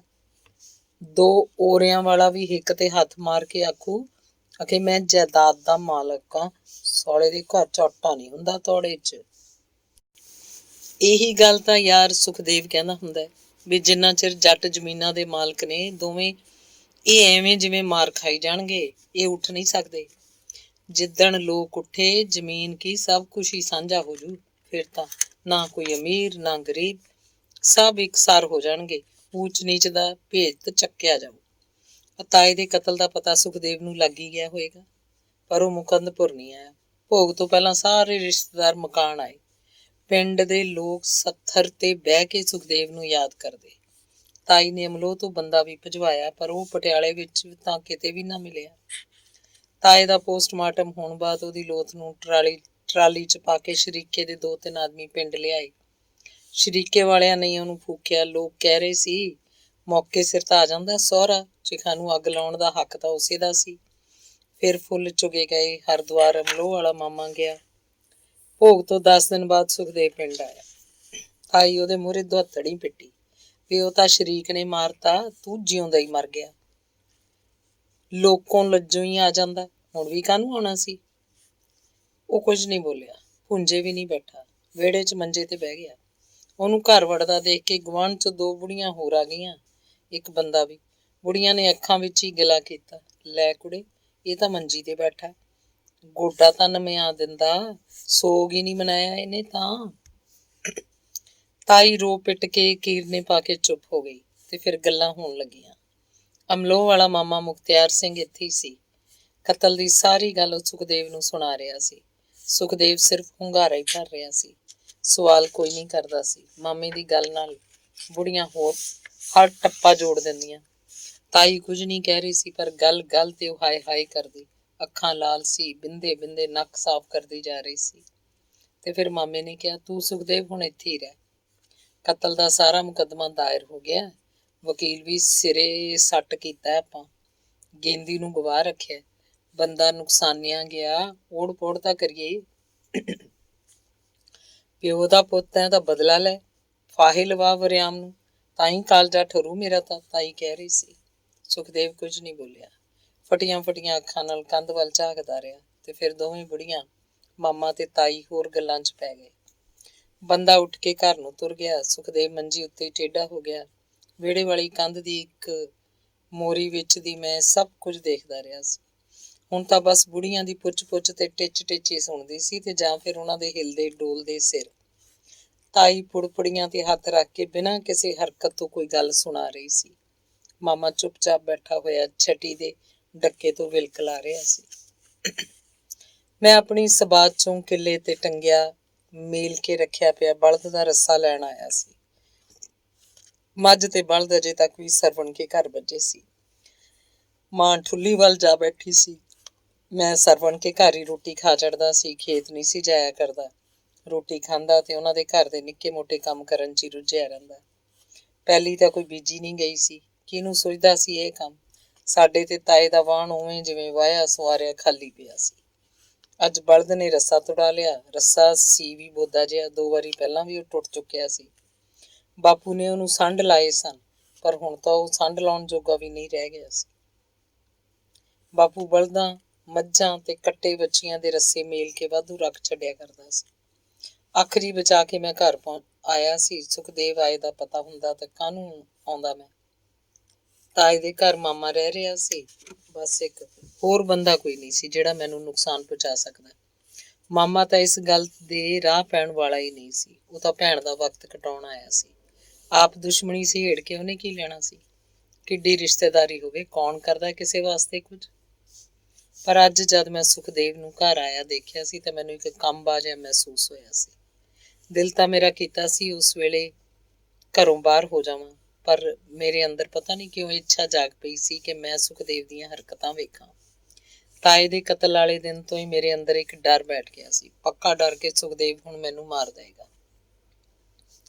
ਬਾਪੂ ਨੂੰ ਤਾਂ ਛੱਡੇਗਾ ਹੀ ਨਹੀਂ। ਬਾਪੂ ਨੂੰ ਮੌਤ ਦੀ ਸਜ਼ਾ ਵੀ ਜੇ ਹੋ ਗਈ, ਫਿਰ ਕੀ ਸੁਖਦੇਵ ਦੇ ਦਿਲ 'ਚ ਉਹਦੇ ਪਿਓ ਦੇ ਕਤਲ ਦੀ ਰੜਕ ਮੁੱਕ ਜਾਏਗੀ? ਸੁਖਦੇਵ ਬਦਲਾ ਜ਼ਰੂਰ ਲਏਗਾ। ਚੁੱਪ ਕੀਤਾ ਹੀ ਮੈਂ ਘਰੋਂ ਬਾਹਰ ਹੋਇਆ ਤੇ ਸਰਵਣ ਕੇ ਘਰ ਬਲਦ ਦਾ ਰੱਸਾ ਬਦਲ ਕੇ ਸਬਾਤ ਅੰਦਰ ਵੜ ਕੇ ਬੈਠ ਗਿਆ। ਅੰਦਰ ਬੈਠੇ ਨਹੀਂ, ਰਾਤ ਦੀ ਰੋਟੀ ਖਾ ਲਈ ਤੇ ਉੱਥੇ ਹੀ ਸੌਂ ਗਿਆ। ਭੂਆ ਨੇ ਪੁੱਛਿਆ ਵੀ ਸੀ, ਭਾਈ ਅੱਜ ਚੁੱਪ ਜਿਹਾ ਕੀਤਾ ਜਾਂ ਕਿਉਂ ਆ? ਢਿੱਲਾ ਤਾਂ ਨਹੀਂ? ਨਹੀਂ ਭੂਆ, ਗੱਲ ਤਾਂ ਕੋਈ ਨਹੀਂ, ਸੁਖਦੇਵ ਆਇਆ ਹੋਇਆ। ਮਖਿਆ ਬਚਾ ਹੀ ਚੰਗਾ। ਕਾਹਨੂੰ ਜਾਣਾ ਬਾਹਰ? ਕੀ ਪਤਾ ਬੰਦੇ ਦੇ ਮਨ ਦਾ। ਭੂਆ ਕੋਲ ਮੈਂ ਆਪਣਾ ਭਾਲਾ ਦੱਸਿਆ ਸੀ। ਵੱਡੇ ਤੜਕੇ ਮੈਂ ਜੰਗਲ ਪਾਣੀ ਜਾ ਆਇਆ। ਖਾਸਾ ਦਿਨ ਚੜੇ ਤੋਂ ਭੂਆ ਨੇ ਦੱਸਿਆ ਕਿ ਸੁਖਦੇਵ ਮੋਢੇ ਝੋਲਾ ਲਮਕਾਈ ਜਾ ਰਿਹਾ ਸੀ। ਫਿਰ ਨਹੀਂ ਜਾਂਦਾ ਜਾਂਦਾ ਉਹਨੂੰ ਟੱਕਰਿਆ ਸੀ। ਉਹਦੇ ਵੱਲ ਝਾਕਿਆ ਵੀ ਸੀ, ਪਰ ਬੋਲਿਆ ਕੁਛ ਨਹੀਂ। ਇਉਂ ਲੱਗਿਆ ਜਿਵੇਂ ਪਿੰਡੋਂ ਬਾਹਰ ਜਾ ਰਿਹਾ ਹੋਵੇ। ਅੰਗ 13। ਵਕੀਲ ਰਾਹੀਂ ਬਾਪੂ ਨੂੰ ਅਦਾਲਤ ਵਿੱਚ ਪੇਸ਼ ਕੀਤਾ ਗਿਆ। 2000 ਰੁਪਏ ਦਾ ਪ੍ਰਬੰਧ ਮਾਮੇ ਨੇ ਆਪਣੇ ਕੋਲੋਂ ਵੀ ਕਰ ਲਿਆ ਹੋਇਆ ਸੀ। ਉਹ 2000 ਤਾਂ ਤਾਏ ਦੇ ਪੋਸਟਮਾਰਟਮ ਵਾਲੇ ਦਿਨ ਹੀ ਲੱਗ ਗਿਆ ਸੀ। ਡਾਕਟਰ ਤੇ ਪੁਲਿਸ ਨੇ ਮਾਮੇ ਦਾ ਪੂਰਾ ਦਿਲ ਧਰਾਇਆ ਹੋਇਆ ਸੀ। ਉਜਾਗਰ ਸਿੰਘ ਤੋਂ ਲਿਆਂਦਾ 4000 ਬਾਪੂ ਨੂੰ ਪੇਸ਼ ਕਰਨ ਵੇਲੇ ਖਰਚ ਹੋ ਗਿਆ। ਮਾਮਿਆਂ ਦਾ ਪੂਰਾ ਜ਼ੋਰ ਲੱਗਿਆ ਹੋਇਆ ਸੀ। ਇੱਕ ਪਾਸੇ ਅਮਲੋਹ ਵਾਲਾ ਮਾਮਾ ਮੁਖਤਿਆਰ ਸਿੰਘ, ਇੱਕ ਪਾਸੇ ਠੁੱਲੀ ਵਾਲਾ ਮਾਮਾ ਦੇਵਾ ਸਿੰਘ। ਦੋਵੇਂ ਮਾਮਿਆਂ ਪਿੱਛੇ ਝਗੜ ਰਹੀਆਂ ਦੋ ਤਾਕਤਾਂ, ਤਾਈ ਦਲੀਪ ਕੌਰ ਤੇ ਮਾਂ ਪ੍ਰੀਤਮ ਕੌਰ। ਦਲੀਪ ਕੌਰ ਚਾਹੁੰਦੀ ਸੀ ਭਾਵੇਂ ਉਹਦੀ ਸਾਰੀ ਜਾਇਦਾਦ ਵਿਕ ਜਾਏ, ਵਰਿਆਮ ਨੂੰ ਫਾਂਸੀ ਲਗਵਾ ਦੇਣਾ। ਪ੍ਰੀਤਮ ਕੌਰ ਨੇ ਆਪਣੇ ਭਰਾ ਦੇਵਾ ਸਿੰਘ ਨੂੰ ਅਧਿਕਾਰ ਦਿੱਤਾ ਕਿ ਜ਼ਮੀਨ ਭਾਵੇਂ ਸਾਰੀ ਬੈਅ ਹੋ ਜਾਵੇ, ਡੰਗਰ ਪਸ਼ੂ ਤੇ ਘਰ-ਬਾਰ ਦਾ ਵੀ ਭਾਵੇਂ ਕੱਖ ਨਾ ਰਹੇ, ਪਰ ਵਰਿਆਮ ਸਿੰਘ ਦਾ ਵਾਲ ਵਿੰਗਾ ਨਾ ਹੋਵੇ। ਦੇਵਾ ਸਿੰਘ ਉੱਤੇ ਮੈਨੂੰ ਭਰੋਸਾ ਸੀ। ਜਿਵੇਂ ਉਹ ਪਾਣੀ ਵਾਂਗ ਪੈਸਾ ਰੋੜ ਰਿਹਾ ਸੀ, ਉਹ ਦੇਖ ਕੇ ਮੈਨੂੰ ਆਸ ਬੱਝੀ ਸੀ ਕਿ ਬਾਪੂ ਜ਼ਰੂਰ ਹੀ ਬਰੀ ਹੋ ਜਾਏਗਾ। 2 ਮਹੀਨਿਆਂ ਬਾਅਦ ਦੋਵੇਂ ਬਲਦ ਸਰਵਣ ਸਿੰਘ ਨੇ ਵੇਚ ਕੇ ਪੈਸੇ ਮੈਨੂੰ ਫੜਾਤੇ। ਅਗਾਂਹ ਮੈਂ ਹੀ ਪੈਸੇ ਠੱਲੀਵਾਲ ਜਾ ਕੇ ਮਾਮੇ ਨੂੰ ਦੇ ਆਇਆ। ਮੱਝ ਸਰਵਣ ਸਿੰਘ ਨੇ ਆਪ ਰੱਖ ਲਈ। ਮੇਰੇ ਹੱਥ ਮਾਂ ਨੂੰ ਸੁਨੇਹਾ ਭਜਵਾ ਦਿੱਤਾ ਕਿ ਨਵੇਂ ਦੁੱਧ ਹੋਏ ਤੋਂ ਮੱਝ ਨੂੰ ਜਾਂ ਤਾਂ ਵੇਚ ਕੇ ਉਹ ਪੈਸੇ ਪਹੁੰਚਾ ਦੇਗਾ ਜਾਂ ਮੱਝ ਨੂੰ ਆਪ ਰੱਖ ਲਏਗਾ। ਪੈਸਾ ਜਦੋਂ ਲੋੜ ਪਈ ਦੇ ਦੇਗਾ। ਮੱਝ ਨੂੰ ਹੀ ਠੁੱਲੀਵਾਲ ਭੇਜਣਾ ਹੋਵੇ ਤਾਂ ਇਸ ਤਰ੍ਹਾਂ ਵੀ ਹੋ ਜਾਏਗਾ। ਜੇ ਮੱਝ ਹੁਣੇ ਮੰਗਵਾਉਣੀ ਹੈ ਤਾਂ ਦੱਸੋ, ਜਿਵੇਂ ਮਰਜ਼ੀ ਕਰ ਲਓ। ਮਾਂ ਕਹਿੰਦੀ ਮੱਝ ਨੂੰ ਤਾਂ ਰੱਖੇ ਉਹੀ, ਦੁੱਧ ਪੀਵੇ। ਉਹਨਾਂ ਦੇ ਵੀ ਐਤਕੀ ਤਾਂ ਕੁੜਾਪਾ ਹੀ ਹੈ। ਉਹ ਕੋਈ ਦੂਜਾ ਤਾਂ ਨਹੀਂ, ਬਥੇਰਾ ਲਹੂ ਡੋਲਦਾ ਹੈ। ਉਹ ਨਾ ਹੁੰਦਾ, ਭੂਆ ਨਾ ਹੁੰਦੀ ਤਾਂ ਮੇਰੇ ਦਿਨ ਕਿਵੇਂ ਨਿਕਲਦੇ। ਮੁਕੰਦਪੁਰ 'ਚ ਹੁਣ ਵਕਤ ਪਿਆ ਹੋਇਆ ਤਾਂ ਪਿੰਡ 'ਚ ਉਹੀ ਇੱਕ ਸਰਵਣ ਹੀ ਹੈ ਬਾਂਹ ਫੜਨ ਵਾਲਾ। ਮੁਕੱਦਮਾ ਚੱਲਦਾ ਰਿਹਾ। ਦੋਵੇਂ ਧਿਰਾਂ ਵੱਲੋਂ ਪਾਣੀ ਵਾਂਗ ਪੈਸਾ ਰੋੜਿਆ ਜਾ ਰਿਹਾ ਸੀ। ਪੂਰਾ ਤਾਣ ਲੱਗਿਆ ਹੋਇਆ ਸੀ। 2-2, 3-3 ਮਹੀਨਿਆਂ ਦੀਆਂ ਤਰੀਕਾਂ ਪੈਂਦੀਆਂ। ਹਰ ਤਰੀਕ ਤੇ ਹੀ ਮਾਮੇ ਮੁਖਤਿਆਰ ਸਿੰਘ ਨਾਲ 2-3 ਬੰਦੇ ਹੁੰਦੇ। ਗੇਂਦੀ ਹਰ ਤਰੀਕ ਤੇ ਜਾਂਦਾ। ਮਾਮੇ ਦੇਵਾ ਸਿੰਘ ਨਾਲ ਵੀ ਐਵੇਂ, ਜਿਵੇਂ ਕਦੀ 2 ਬੰਦੇ ਕਦੀ 3 ਬੰਦੇ। ਦੇਵਾ ਸਿੰਘ ਨੇ 12 ਬੋਰ ਕਹਿਰੀ ਨਾਲੀ ਦੀ ਬੰਦੂਕ ਦਾ ਲਾਇਸੈਂਸ ਮੈਨੂੰ ਬਣਵਾ ਦਿੱਤਾ। ਉਹਨੇ ਆਪ ਵੀ ਦੁਨਾਲੀ ਬੰਦੂਕ ਦਾ ਲਾਇਸੈਂਸ ਲੈ ਲਿਆ। ਮੁਖਤਿਆਰ ਸਿੰਘ ਆਪਣੀ ਪੱਕੀ ਰਾਈਫਲ ਮੋਢੇ ਲਟਕਾ ਕੇ ਤਰੀਕ ਤੇ ਜਾਂਦਾ। ਉਹਦੇ ਨਾਲ ਗਏ ਬੰਦਿਆਂ ਕੋਲ ਵੀ ਬੰਦੂਕਾਂ ਹੁੰਦੀਆਂ। ਕਿਸ ਕੋਲ ਰੇਤ ਕੇ ਚਿੱਟਾ ਕੱਢਿਆ ਚਮਕਦਾਰ ਲੰਬਾ ਗੰਡਾਸਾ ਹੁੰਦਾ। ਇਸੇ ਤਰ੍ਹਾਂ ਦੇਵਾ ਸਿੰਘ ਨਾਲ ਗਏ ਬੰਦਿਆਂ ਕੋਲ ਹਥਿਆਰ ਹੁੰਦੇ। ਹਰ ਤਰੀਕ ਭੁਗਤਣ ਬਾਅਦ ਠੁੱਲੀਵਾਲ ਆ ਕੇ ਮਾਮੇ ਦੇਵਾ ਸਿੰਘ ਦੀ ਢਾਣੀ ਸ਼ਰਾਬ ਪੀਂਦੀ। ਮੁਕੰਦਪੁਰ ਆ ਕੇ ਮੁਖਤਿਆਰ ਸਿੰਘ ਦੀ ਢਾਣੀ ਸ਼ਰਾਬ ਪੀਂਦੀ। ਤਰੀਕ ਤੋਂ 1 ਦਿਨ ਪਹਿਲਾਂ ਵੀ ਦੋਵੇਂ ਢਾਣੀਆਂ ਸ਼ਰਾਬ ਪੀਂਦੀਆਂ। 2 ਸਾਲ ਤਾਂ ਸਾਡੀ ਜ਼ਮੀਨ ਨੂੰ ਸਰਵਣ ਵਾਹੁੰਦਾ ਬੀਜਦਾ ਰਿਹਾ। ਤੀਜੇ ਸਾਲ 1 ਕਿੱਲਾ ਹੋਰ ਉਜਾਗਰ ਸਿੰਘ ਨੂੰ ਗਹਿਣੇ ਦੇ ਦਿੱਤਾ ਤੇ ਫਿਰ ਚੌਥੇ ਸਾਲ ਇਹਨਾਂ ਹੀ 4 ਕਿੱਲਿਆਂ ਤੇ 2000 ਰੁਪਇਆ ਹੋਰ ਵਧਾ ਦਿੱਤਾ ਗਿਆ। ਮੈਂ ਕਦੇ ਠੁੱਲੀਵਾਲ ਰਹਿੰਦਾ, ਕਦੇ ਮੁਕੰਦਪੁਰ ਆ ਜਾਂਦਾ। ਮੁਕੰਦਪੁਰ ਹੁੰਦਾ ਤਾਂ ਸਰਵਣ ਦੇ ਘਰ ਰਹਿ ਕੇ ਉਹਦਾ ਕੰਮ ਕਰਾਉਂਦਾ। ਉਹਦੇ ਖੇਤ ਜਾਂਦਾ, ਬੰਦੂਕ ਨੂੰ ਕੋਲ ਰੱਖਦਾ। ਰਾਹ ਚਲਦਿਆਂ ਬੰਦੂਕ 'ਚ ਕਾਰਤੂਸ ਪਾ ਲੈਂਦਾ। ਦੁਸ਼ਮਣ ਦਾ ਕੀ ਪਤਾ ਕਦੋਂ ਸਾਹਮਣੇ ਆ ਜਾਏ। ਤਾਈ ਮੁਕੰਦਪੁਰ ਹੀ ਰਹਿੰਦੀ। ਮਾਮਾ ਮੁਖਤਿਆਰ ਸਿੰਘ ਅਕਸਰ ਉਹਦੇ ਕੋਲ ਰਹਿੰਦਾ। ਕਦੇ ਕਦੇ ਵਿੱਚ ਦੀ ਉਹ ਅਮਲੋਹ ਨੂੰ ਵੀ ਚਲਿਆ ਜਾਂਦਾ। ਤਾਈ ਰਾਤ ਨੂੰ ਆਪਣੇ ਕੋਲ ਨਾਈਆਂ ਦੀ ਬੁੜੀ ਨੂੰ ਪਾਉਂਦੀ। ਬੁੜੀ ਕਦੇ ਕਦੇ ਉਹਦੀਆਂ ਰੋਟੀਆਂ ਵੀ ਪਕਾ ਜਾਂਦੀ, ਭਾਂਡੇ ਮਾਂਜ ਦਿੰਦੀ ਤੇ ਆਪ ਰੋਟੀ ਖਾ ਲੈਂਦੀ। ਰਾਤ ਨੂੰ ਉਸ ਕੋਲ ਬੁੜੀ ਨਿੱਤ ਪੈਂਦੀ। ਤਾਈ ਨੇ ਬਲਦ ਵੇਚਦੇ ਸੀ, ਮੱਝ ਰੱਖੀ ਹੋਈ ਸੀ। ਚਮਾਰਾਂ ਦਾ ਇੱਕ ਮੁੰਡਾ ਪਾਲੀ ਰੱਖ ਲਿਆ ਹੋਇਆ ਸੀ। ਪਾਲੀ ਮੱਝ ਚਾਰ ਕੇ ਲਿਆਉਂਦਾ, ਉਹੀ ਮੱਝ ਵਾਸਤੇ ਘਰੇ ਕੱਖ ਲੈ ਕੇ ਆਉਂਦਾ, ਟੋਕਾ ਕਰਦਾ। ਤਾਈ ਤਾਂ ਬਸ ਧਾਰ ਕੱਢਦੀ। ਤਾਈ ਨੇ ਵੀ ਆਪਣੇ ਕਬਜ਼ੇ ਦੀ 12 ਕਿੱਲੇ ਜ਼ਮੀਨ ਨੂੰ ਵਾਢਾ ਧਰ ਲਿਆ ਹੋਇਆ ਸੀ। ਮੁਕੱਦਮਾ ਤੇ ਫਿਰ ਕਤਲ ਦਾ 6 ਕਿੱਲੇ ਉਹਨੇ ਵੀ ਗਹਿਣੇ ਧਰਤੇ ਸੀ। ਮੁਕੰਦਪੁਰ ਆ ਕੇ ਜਦੋਂ ਕਦੇ ਮੈਂ ਆਪਣੇ ਘਰ ਜਾਂਦਾ, ਸਬਾਤ ਦਾ ਜਿੰਦਾ ਖੋਲ ਕੇ ਬਾਰ ਦੇ ਤਖਤੇ ਅੰਦਰ ਨੂੰ ਧੱਕਦਾ ਤਾਂ ਮੈਨੂੰ ਇੱਧਰ ਉੱਧਰ ਚੂਹੇ ਨੱਸੇ ਫਿਰਦੇ ਦਿਸਦੇ। ਧਰਤੀ ਉਫਣੀ ਪਈ ਹੁੰਦੀ, ਮਿੱਟੀ ਉੱਤੇ ਕੀੜਿਆਂ ਦੇ ਪੈਰਾਂ ਦੀਆਂ ਲਕੀਰਾਂ ਦਿਸਦੀਆਂ। ਲਟੈਣ ਨੂੰ ਰੱਸਾ ਬੰਨ੍ਹ ਕੇ ਮੰਜੇ ਦੀ ਪੁਰਾਣੀ ਬਾਹੀ ਉੱਤੇ ਪਾਈਆਂ ਰਜਾਈਆਂ ਤੇ ਉਹਨਾਂ ਦੁਆਲੇ ਵਲੇਟੇ ਦੋੜੇ ਉੱਤੇ ਉਂਗਲ ਉਂਗਲ ਗਰਦ ਜੰਮੀ ਹੁੰਦੀ। ਇੱਕ ਤੌੜੇ 'ਚ ਮੁੱਦਤਾਂ ਦੀ ਪਈ ਕਣਕ ਨੂੰ ਢੋਰਾ ਲੱਗ ਕੇ ਫੂਸ ਜਿਹਾ ਰਹਿ ਗਿਆ ਦਿਸਦਾ ਸੀ। ਮਿੱਟੀ 'ਚ ਪਲੋਂ ਗੁੰਨ ਕੇ ਬਣਾਏ ਤੇ ਪਾਂਡੂ ਨਾਲ ਪੋਚੇ ਹਾਰੇ 'ਚ ਪਏ 2 ਕੁ ਡੰਗਾਂ ਦੇ ਆਟੇ 'ਚ ਸੁੰਡ ਚੱਲੇ ਹੁੰਦੇ। ਖੂੰਜਿਆਂ 'ਚ ਕਿਰਲੀਆਂ ਤੇ ਟਿੱਡੀਆਂ ਮਰ ਕੇ ਸੁੱਕੀਆਂ ਪਈਆਂ ਹੁੰਦੀਆਂ। ਮਾਂ ਵਾਲੇ ਲੱਕੜ ਦੇ ਸੰਦੂਕ ਨੂੰ ਮੈਂ ਕਦੇ ਵੀ ਨਹੀਂ ਖੋਲ੍ਹਿਆ ਸੀ। ਉਸ 'ਚ ਗਦੈਲੇ, ਚਾਦਰਾਂ, ਦਰੀਆਂ, ਖੇਸ, ਸਿਰਹਾਣੇ, ਪੱਖੀਆਂ, ਸਿਉਂਤੇ, ਅਣਸਿਉਂਤੇ, ਦੇਣ ਲੈਣ ਵਾਲੇ ਕੱਪੜੇ ਸੀ। ਸੰਦੂਕ ਵਿੱਚ ਵੀ ਸ਼ਾਇਦ ਚੂਹੀਆਂ ਫਿਰ ਗਈਆਂ ਹੋਣਗੀਆਂ, ਪਰ ਮੈਂ ਤਾਂ ਉਹਨੂੰ ਕਦੇ ਵੀ ਨਾ ਖੋਲ੍ਹ ਕੇ ਦੇਖਿਆ। ਠੁੱਲੀਵਾਲ ਗਏ ਨੂੰ ਇੱਕ ਵਾਰੀ ਮਾਂ ਨੇ ਆਖਿਆ ਸੀ, ਸਬਾਤ ਖੋਲ੍ਹ ਕੇ ਸੰਦੂਕ ਨੂੰ ਤਾਂ ਦੇਖ ਲਈ ਗੁਰਨਾਮ, ਕੱਢੀ ਨਾ ਕੋਈ ਕੱਪੜਾ ਉਹਦੇ 'ਚੋਂ, ਬਸ ਐਂ ਦੇਖ ਲਈ ਬਈ ਵਿਰਲ ਤਾਂ ਨਹੀਂ ਟਾਕੀ ਹੇਠ ਦੀ। ਫਿਰ ਤਾਂ ਉਹਨੇ ਘਰ ਦੀ ਜਾਂ ਖੇਤ ਦੀ ਕਦੇ ਵੀ ਕੋਈ ਗੱਲ ਨਹੀਂ ਛੇੜੀ ਸੀ। ਗੱਲਾਂ ਕਰਦੀ ਕਰਦੀ ਰੋਣ ਲੱਗ ਜਾ ਪੈਂਦੀ ਜਾਂ ਸੁੰਨ ਜੀ ਬਣੀ ਰਹਿੰਦੀ। ਮੇਰਾ ਆਪਣਾ ਦਿਲ ਵੀ ਕਿਤੇ ਨਹੀਂ ਠਹਿਰਦਾ ਸੀ, ਪਰ ਕਦੇ ਕਦੇ ਮਾਂ ਨੂੰ ਧਰਵਾਸ ਦੇਣ ਲਈ ਮੈਂ ਕਹਿੰਦਾ, ਬੇਬੇ ਤੂੰ ਇੰਨਾ ਚਿੱਤ ਨਾ ਡਿੱਗਿਆ ਕਰ, ਜਿਹੜਾ ਹੋਣਾ ਸੀ ਹੋ ਗਿਆ। ਕੈਦ ਦਾ ਕੀ ਹੈ, ਫਾਂਸੀ ਨਾ ਲੱਗੇ, ਬੰਦਾ ਜਿਉਂਦਾ ਰਹੇ। ਸਾਲਾਂ ਦਾ ਕੁਛ ਨਹੀਂ, ਐਵੇਂ ਹੀ ਲੰਘ ਜਾਂਦੇ ਆ। ਇੰਨਾ ਪੈਸਾ ਆਪਾਂ ਲਾਤਾ, ਹੁਣ ਫਾਂਸੀ ਨਹੀਂ ਹੁੰਦੀ ਬਾਪੂ ਨੂੰ। ਮਾਂ ਸਗੋਂ ਹੋਰ ਰੋਂਦੀ, ਅੱਖਾਂ ਦਾ ਸਾਰਾ ਪਾਣੀ ਮੁਕਾ ਕੇ ਕਹਿਣ ਲੱਗਦੀ, ਜ਼ਮੀਨ ਨੂੰ ਦੱਸ ਕੀ ਫੂਕਣਾ ਸੀ ਆਪਾਂ। ਚੱਲ 2 ਉਰੇ ਘੱਟ ਹੋਈ ਕਿ ਵੱਧ, ਬਰਾਬਰ ਦੀ ਬਾਂਹ ਸੀ ਤਾਇਆ ਤੇਰਾ, ਉਹਨੇ ਤਾਂ ਕਰ ਲਈ ਸੀ ਬੇਈਮਾਨੀ। ਪਿਓ ਤੇਰੇ ਨੇ ਕਾਹਨੂੰ ਕੀਤੀ ਕੰਮ ਅਕਲੀ। 2 ਘਰ ਉੱਜੜ ਗਏ, ਜ਼ਮੀਨ ਤਾਂ ਕਿਸੇ ਦੇ ਵੀ ਕੰਮ ਨਾ ਆਈ। ਅੰਗ 14ਵਾਂ। 4 ਸਾਲ ਮੁਕੱਦਮਾ ਚੱਲਦਾ ਰਿਹਾ। ਬਾਪੂ ਨੂੰ 20 ਸਾਲ ਦੀ ਕੈਦ ਹੋ ਗਈ। ਦੋਵੇਂ ਧਿਰਾਂ ਹੀ ਨਿਰਾਸ਼ ਸਨ। ਤਾਈ ਦਾ ਧੜਾ ਕਹਿੰਦਾ ਸੀ ਜੇ ਫਾਂਸੀ ਲੱਗ ਜਾਂਦੀ ਸਵਾਦ ਤਾਂ ਫੇਰ ਆਉਂਦਾ। ਸਾਡਾ ਧੜਾ ਕਹਿੰਦਾ ਸੀ 20 ਸਾਲੀ ਜੇ ਨਾ ਹੁੰਦੀ, ਬਰੀ ਹੁੰਦਾ, ਫੇਰ ਬਣਦੀ ਗੱਲ। ਪਰ ਕੁਝ ਦਿਨਾਂ ਬਾਅਦ ਹੀ ਦੋਵੇਂ ਧਿਰਾਂ ਸੰਤੁਸ਼ਟ ਰਹਿਣ ਲੱਗੀਆਂ। ਤਾਈ ਦਾ ਧੜਾ ਕਹਿੰਦਾ 20 ਸਾਲ ਨੂੰ ਠੁਕਵਾਤਾ, ਇਦੋਂ ਵੱਧ ਕੀ ਹੋਣਾ ਸੀ। ਸਾਡਾ ਧੜਾ ਕਹਿੰਦਾ ਚੱਲ ਫਾਂਸੀ ਤਾਂ ਨਹੀਂ ਨਾ ਚੜਿਆ, ਕੈਦ ਦਾ ਕੀ ਆ, 10-12 ਸਾਲ ਕੀ ਹੁੰਦੇ ਆ। ਪਰ ਨਹੀਂ, ਮਾਂ ਦੀਆਂ ਅੱਖਾਂ 'ਚ ਅਜੇ ਵੀ ਕੋਈ ਸੁਨਹਿਰੀ ਕਿਰਨ ਬਾਕੀ ਸੀ। ਮਾਮਾ ਦੇਵਾ ਸਿੰਘ ਚੰਡੀਗੜ੍ਹ ਜਾ ਕੇ ਇੱਕ ਮਸ਼ਹੂਰ ਵਕੀਲ ਨੂੰ ਮਿਲ ਆਇਆ। ਵਕੀਲ ਨੇ ਸਾਰਾ ਕੇਸ ਸਮਝਿਆ। ਹਿੱਕ ਥਾਪੜੀ, ਕਿਵੇਂ ਨਹੀਂ ਹੋਏਗਾ ਬਰੀ। ਮਾਂ ਦੀ ਸਲਾਹ ਨਾਲ ਮਾਮੇ ਨੇ ਹਾਈ ਕੋਰਟ 'ਚ ਅਪੀਲ ਕਰਤੀ। ਅਪੀਲ ਮਨਜ਼ੂਰ ਹੋ ਗਈ। ਮੁਕੱਦਮਾ ਸ਼ੁਰੂ ਹੋ ਗਿਆ। ਬਾਕੀ ਰਹਿੰਦਾ 1 ਕਿੱਲਾ ਵੀ ਉਜਾਗਰ ਸਿੰਘ ਨੂੰ ਹੀ ਦੇ ਕੇ 2000 ਰੁਪਇਆ ਉਹ ਤੋਂ ਹੋਰ ਲੈ ਲਿਆ। 5 ਕਿੱਲਿਆਂ ਉੱਤੇ ਹੁਣ ਉਜਾਗਰ ਸਿੰਘ ਦਾ 9000 ਰੁਪਇਆ ਹੋ ਗਿਆ ਸੀ। 2 ਸਾਲ ਚੰਡੀਗੜ੍ਹ ਦੇ ਚੱਕਰ ਲੱਗੇ। ਵਕੀਲ ਕਹਿ ਰਿਹਾ ਸੀ ਬਰੀ ਤਾਂ ਹੁੰਦਾ, ਦਿਸਦਾ ਨਹੀਂ, ਕੈਦ ਬੇਸ਼ੱਕ ਘਟ ਜਾਏ। ਮਾਮਾ ਇਸ 'ਚ ਸੰਤੁਸ਼ਟੀ ਲੱਭਣ ਲੱਗਿਆ, ਚਲੋ ਕੈਦ ਤਾਂ ਘਟੇ, ਪਰ ਫੈਸਲਾ ਹੋਇਆ ਤਾਂ 20 ਦੀ 20 ਸਾਲ ਕੈਦ ਉਵੇਂ ਜਿਵੇਂ ਕਾਇਮ ਰਹੀ। ਅਪੀਲ ਖਾਰਜ ਹੋਣ ਨਾਲ ਮਾਮੇ ਦੇ ਹਰਾਸ ਟੁੱਟ ਗਏ। ਸੁਪਰੀਮ ਕੋਰਟ 'ਚ ਜਾਣ ਦਾ ਹੁਣ ਉਸ 'ਚ ਹੌਸਲਾ ਨਹੀਂ ਰਹਿ ਗਿਆ ਸੀ। ਹਾਈ ਕੋਰਟ 'ਚ 3000 ਲੱਗ ਗਿਆ ਸੀ। ਸ਼ੁਰੂ ਤੋਂ ਹੁਣ ਤੱਕ 2-2500 ਮਾਮੇ ਦਾ ਘਰੋਂ ਵੀ ਲੱਗ ਚੁੱਕਿਆ ਸੀ। ਸਾਰਾ ਹਿਸਾਬ ਉਹ ਆਪਣੀ ਡਾਇਰੀ 'ਚ ਲਿਖੀ ਤਾਂ ਬੈਠਾ ਸੀ, ਪਰ ਮਾਂ ਨੂੰ ਆਖ ਕੇ ਕਦੇ ਨਹੀਂ ਸੁਣਾਇਆ ਸੀ। ਠੁੱਲੀਵਾਲ ਵਾਲੀ ਮਾਮੀ ਦੀ ਰੀੜ੍ਹ ਦੀ ਹੱਡੀ 'ਚ ਦਰਦ ਰਹਿੰਦਾ। ਉਹਦਾ ਬਹੁਤ ਇਲਾਜ ਕਰਾਇਆ ਗਿਆ ਸੀ, ਪਰ ਦਰਦ ਨਹੀਂ ਜਾਂਦਾ ਸੀ। ਗੋਲੀਆਂ ਖਾਣ ਨਾਲ 2-4 ਮਹੀਨੇ ਦਰਦ ਟਿਕਿਆ ਰਹਿੰਦਾ। ਗੋਲੀਆਂ ਖਾਣੀਆਂ ਛੱਡ ਦੇਣ ਤੇ ਦਰਦ ਬਹੁਤ ਵੱਧ ਜਾਂਦਾ। ਟੰਗਾਂ ਟੁੱਟਣ ਲੱਗਦੀਆਂ, ਸਿਰ 'ਚ ਗੁਬਾਰ ਚੜ੍ਹ ਜਾਂਦਾ, ਸਾਰਾ ਸਰੀਰ ਤੜਪ ਤੜਪ ਜਾਂਦਾ। ਗੋਲੀਆਂ ਨਾਲ ਬਸ ਬਿਮਾਰੀ ਟਿਕੀ ਰਹਿੰਦੀ, ਉਹ ਤੋਂ ਬੈਠਾ ਨਹੀਂ ਜਾਂਦਾ ਸੀ। ਸਿਰ ਉੱਤੇ ਭਾਰ ਚੁੱਕਣ ਦਾ ਤਾਂ ਸਵਾਲ ਹੀ ਨਹੀਂ ਉੱਠਦਾ ਸੀ। ਚੁੱਲ੍ਹੇ ਮੂਹਰੇ ਬੈਠ ਕੇ ਜੇ ਕਦੇ ਉਹ ਰੋਟੀ ਪਕਾਉਣ ਲੱਗਦੀ ਤਾਂ ਰੀੜ੍ਹ ਦੇ ਦਰਦ ਨਾਲ ਕਰਾਹ ਕੇ ਉੱਠ ਖੜੀ ਹੁੰਦੀ। ਸਬਾਤ 'ਚ ਆ ਕੇ ਮੰਜੇ ਤੇ ਡਿੱਗ ਪੈਂਦੀ, ਖੇਸ ਲੈ ਕੇ ਮੂੰਹ ਸਿਰ ਵਲੇਟ ਲੈਂਦੀ, ਹਾਏ ਹਾਏ ਕਰਨ ਲੱਗਦੀ। ਮਾਂ ਮੁਕੰਦਪੁਰ ਆਉਂਦੀ ਤਾਂ ਸਰਵਣ ਕੇ ਘਰ 2-4 ਦਿਨ ਹੀ ਠਹਿਰਦੀ। ਆਪਣੇ ਘਰ ਤਾਂ ਮੋਟਾ ਮੋਟਾ ਸਮਾਨ ਚੁਕਵਾ ਕੇ ਉਹਨੇ ਸਰਵਣ ਦੇ ਘਰ ਰੱਖਤਾ। ਸੰਦੂਕ 'ਚੋਂ ਕੱਪੜਾ ਲੀੜਾ ਕੱਢ ਕੇ ਉਹ ਕੁਝ ਤਾਂ ਠੁੱਲੀਵਾਲ ਨੂੰ ਲੈ ਗਈ, ਬਾਕੀ ਸਰਵਣ ਦੇ ਘਰ ਹੀ ਰੱਖਤਾ। ਰਜਾਈਆਂ ਦੀ ਪੰਡ ਬੰਨ੍ਹ ਕੇ ਰੱਖਦੀ। ਮਾਂ ਨੂੰ ਲੱਗਦਾ ਜਿਵੇਂ ਮੁਕੰਦਪੁਰ ਵਿੱਚ ਤਾਂ ਉਹਦਾ ਕੋਈ ਵੀ ਨਹੀਂ।